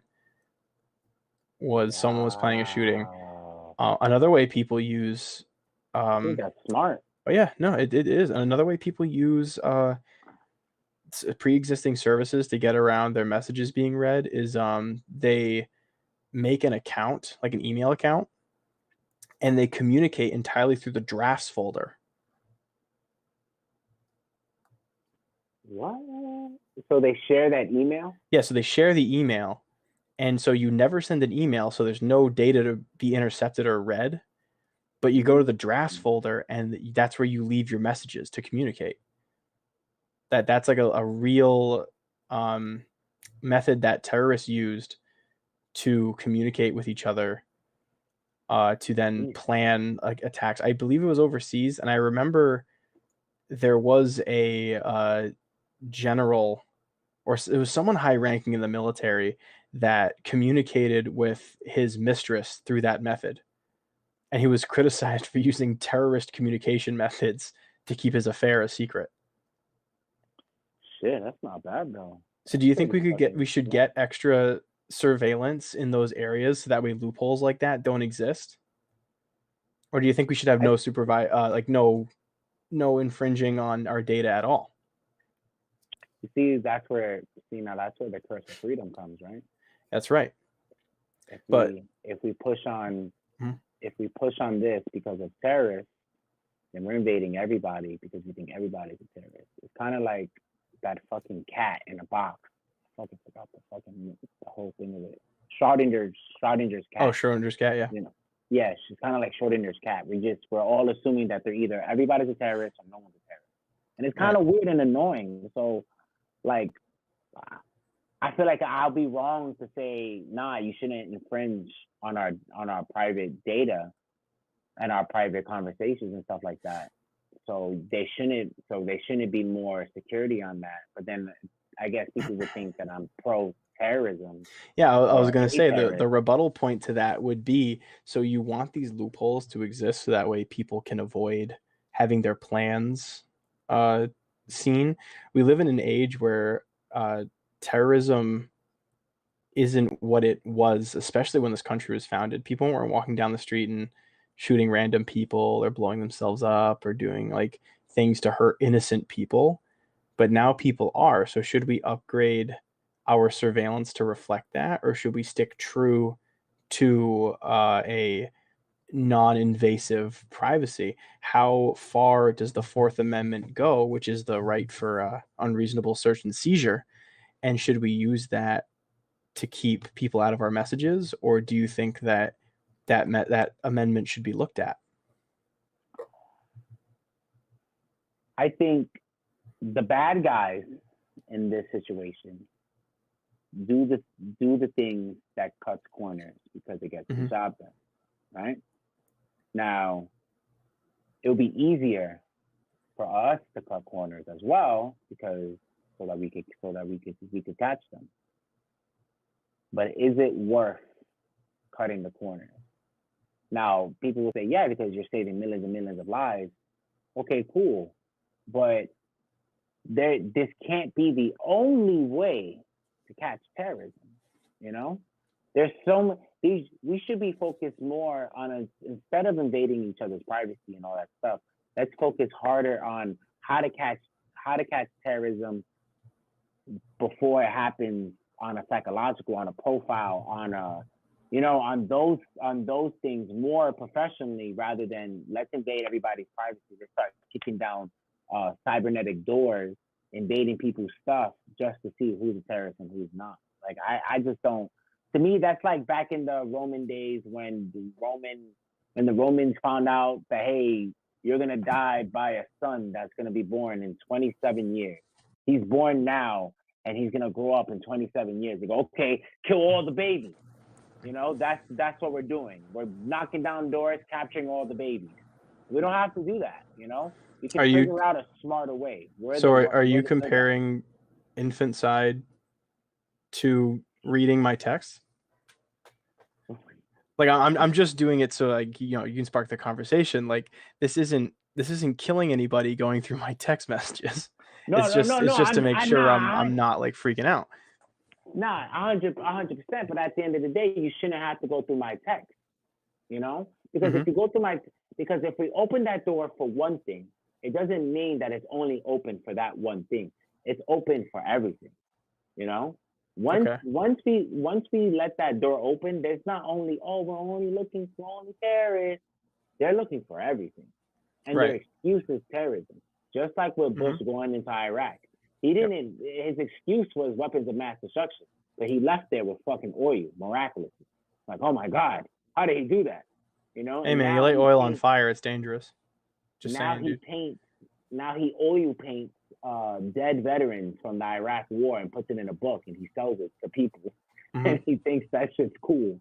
But so to me, I don't feel like that's a way that we should go. The bad guys are cutting corners.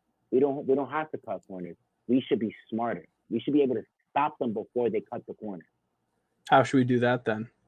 Without like more surveillance or security? We're not omniscient. The people in the government who are hunting terrorists are people too. You know what I mean? There's ways now. Like, see, now this is so big. Why I think psychology is super important in understanding and identifying people. You can tell. Like, we're learning now and more. Like, how we can tell when a person has intent to do violent things in the moment or at the time we're learning that every day. Well, not us, like me, but like profilers and CIA agents and all that stuff. Yeah. That's great. If we take all that funding on trying to invade privacy and taking our data and put that towards that, getting more development training, getting more experiments, safe experiments, not deadly harmful experiments. All that stuff. It makes it a lot more easier for us to get more results in that thing than us trying to push results into something that nobody wants at the end. Because it may be great if Drew is president, right? Drew is using it solely to stop terrorism.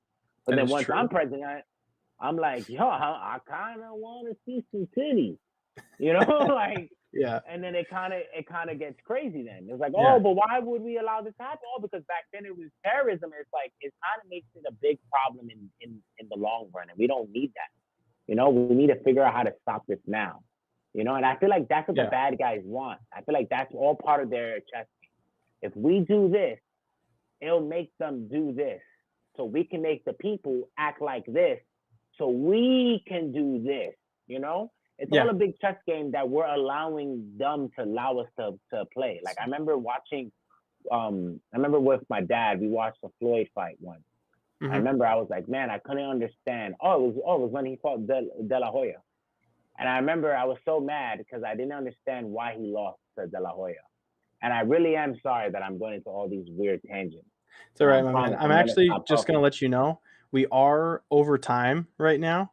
So if you want to make like a closing statement on your argument, and then I'll, you know, tell everyone good night, and we'll go our separate ways till next week. Yeah, 100%. I'm so sorry. No worries, my man. I'm sure everyone loves the extra content. Don't play their game. Let them play yours. Long story short. That's what I was going to say. Awesome. Thank you so much, Elias. It's been a pleasure having you on our show tonight. Thank you so much. We really appreciate it. Political Zoo will be back next week. Hopefully back in the studio. You know, life happens sometimes, especially with this COVID and all this fun stuff. So we're working to get our studio back. We're working on some changes. We got some better lighting coming. We're figuring stuff out as we go. Feel free to keep watching, guys, and see us as we develop. We absolutely love you guys. Thank you for coming by, everyone in our audience. Have a great night. Subscribe to Voice of the People Radio over here on Haps, Twitch, YouTube, Twitter, all that fun stuff. Take a look at the Political Zoo socials over at Twitter and Instagram. Everybody have a great night. Elias, thanks again for coming on the show tonight. Have a great night, my man. Later, brother. Have a good night, friend.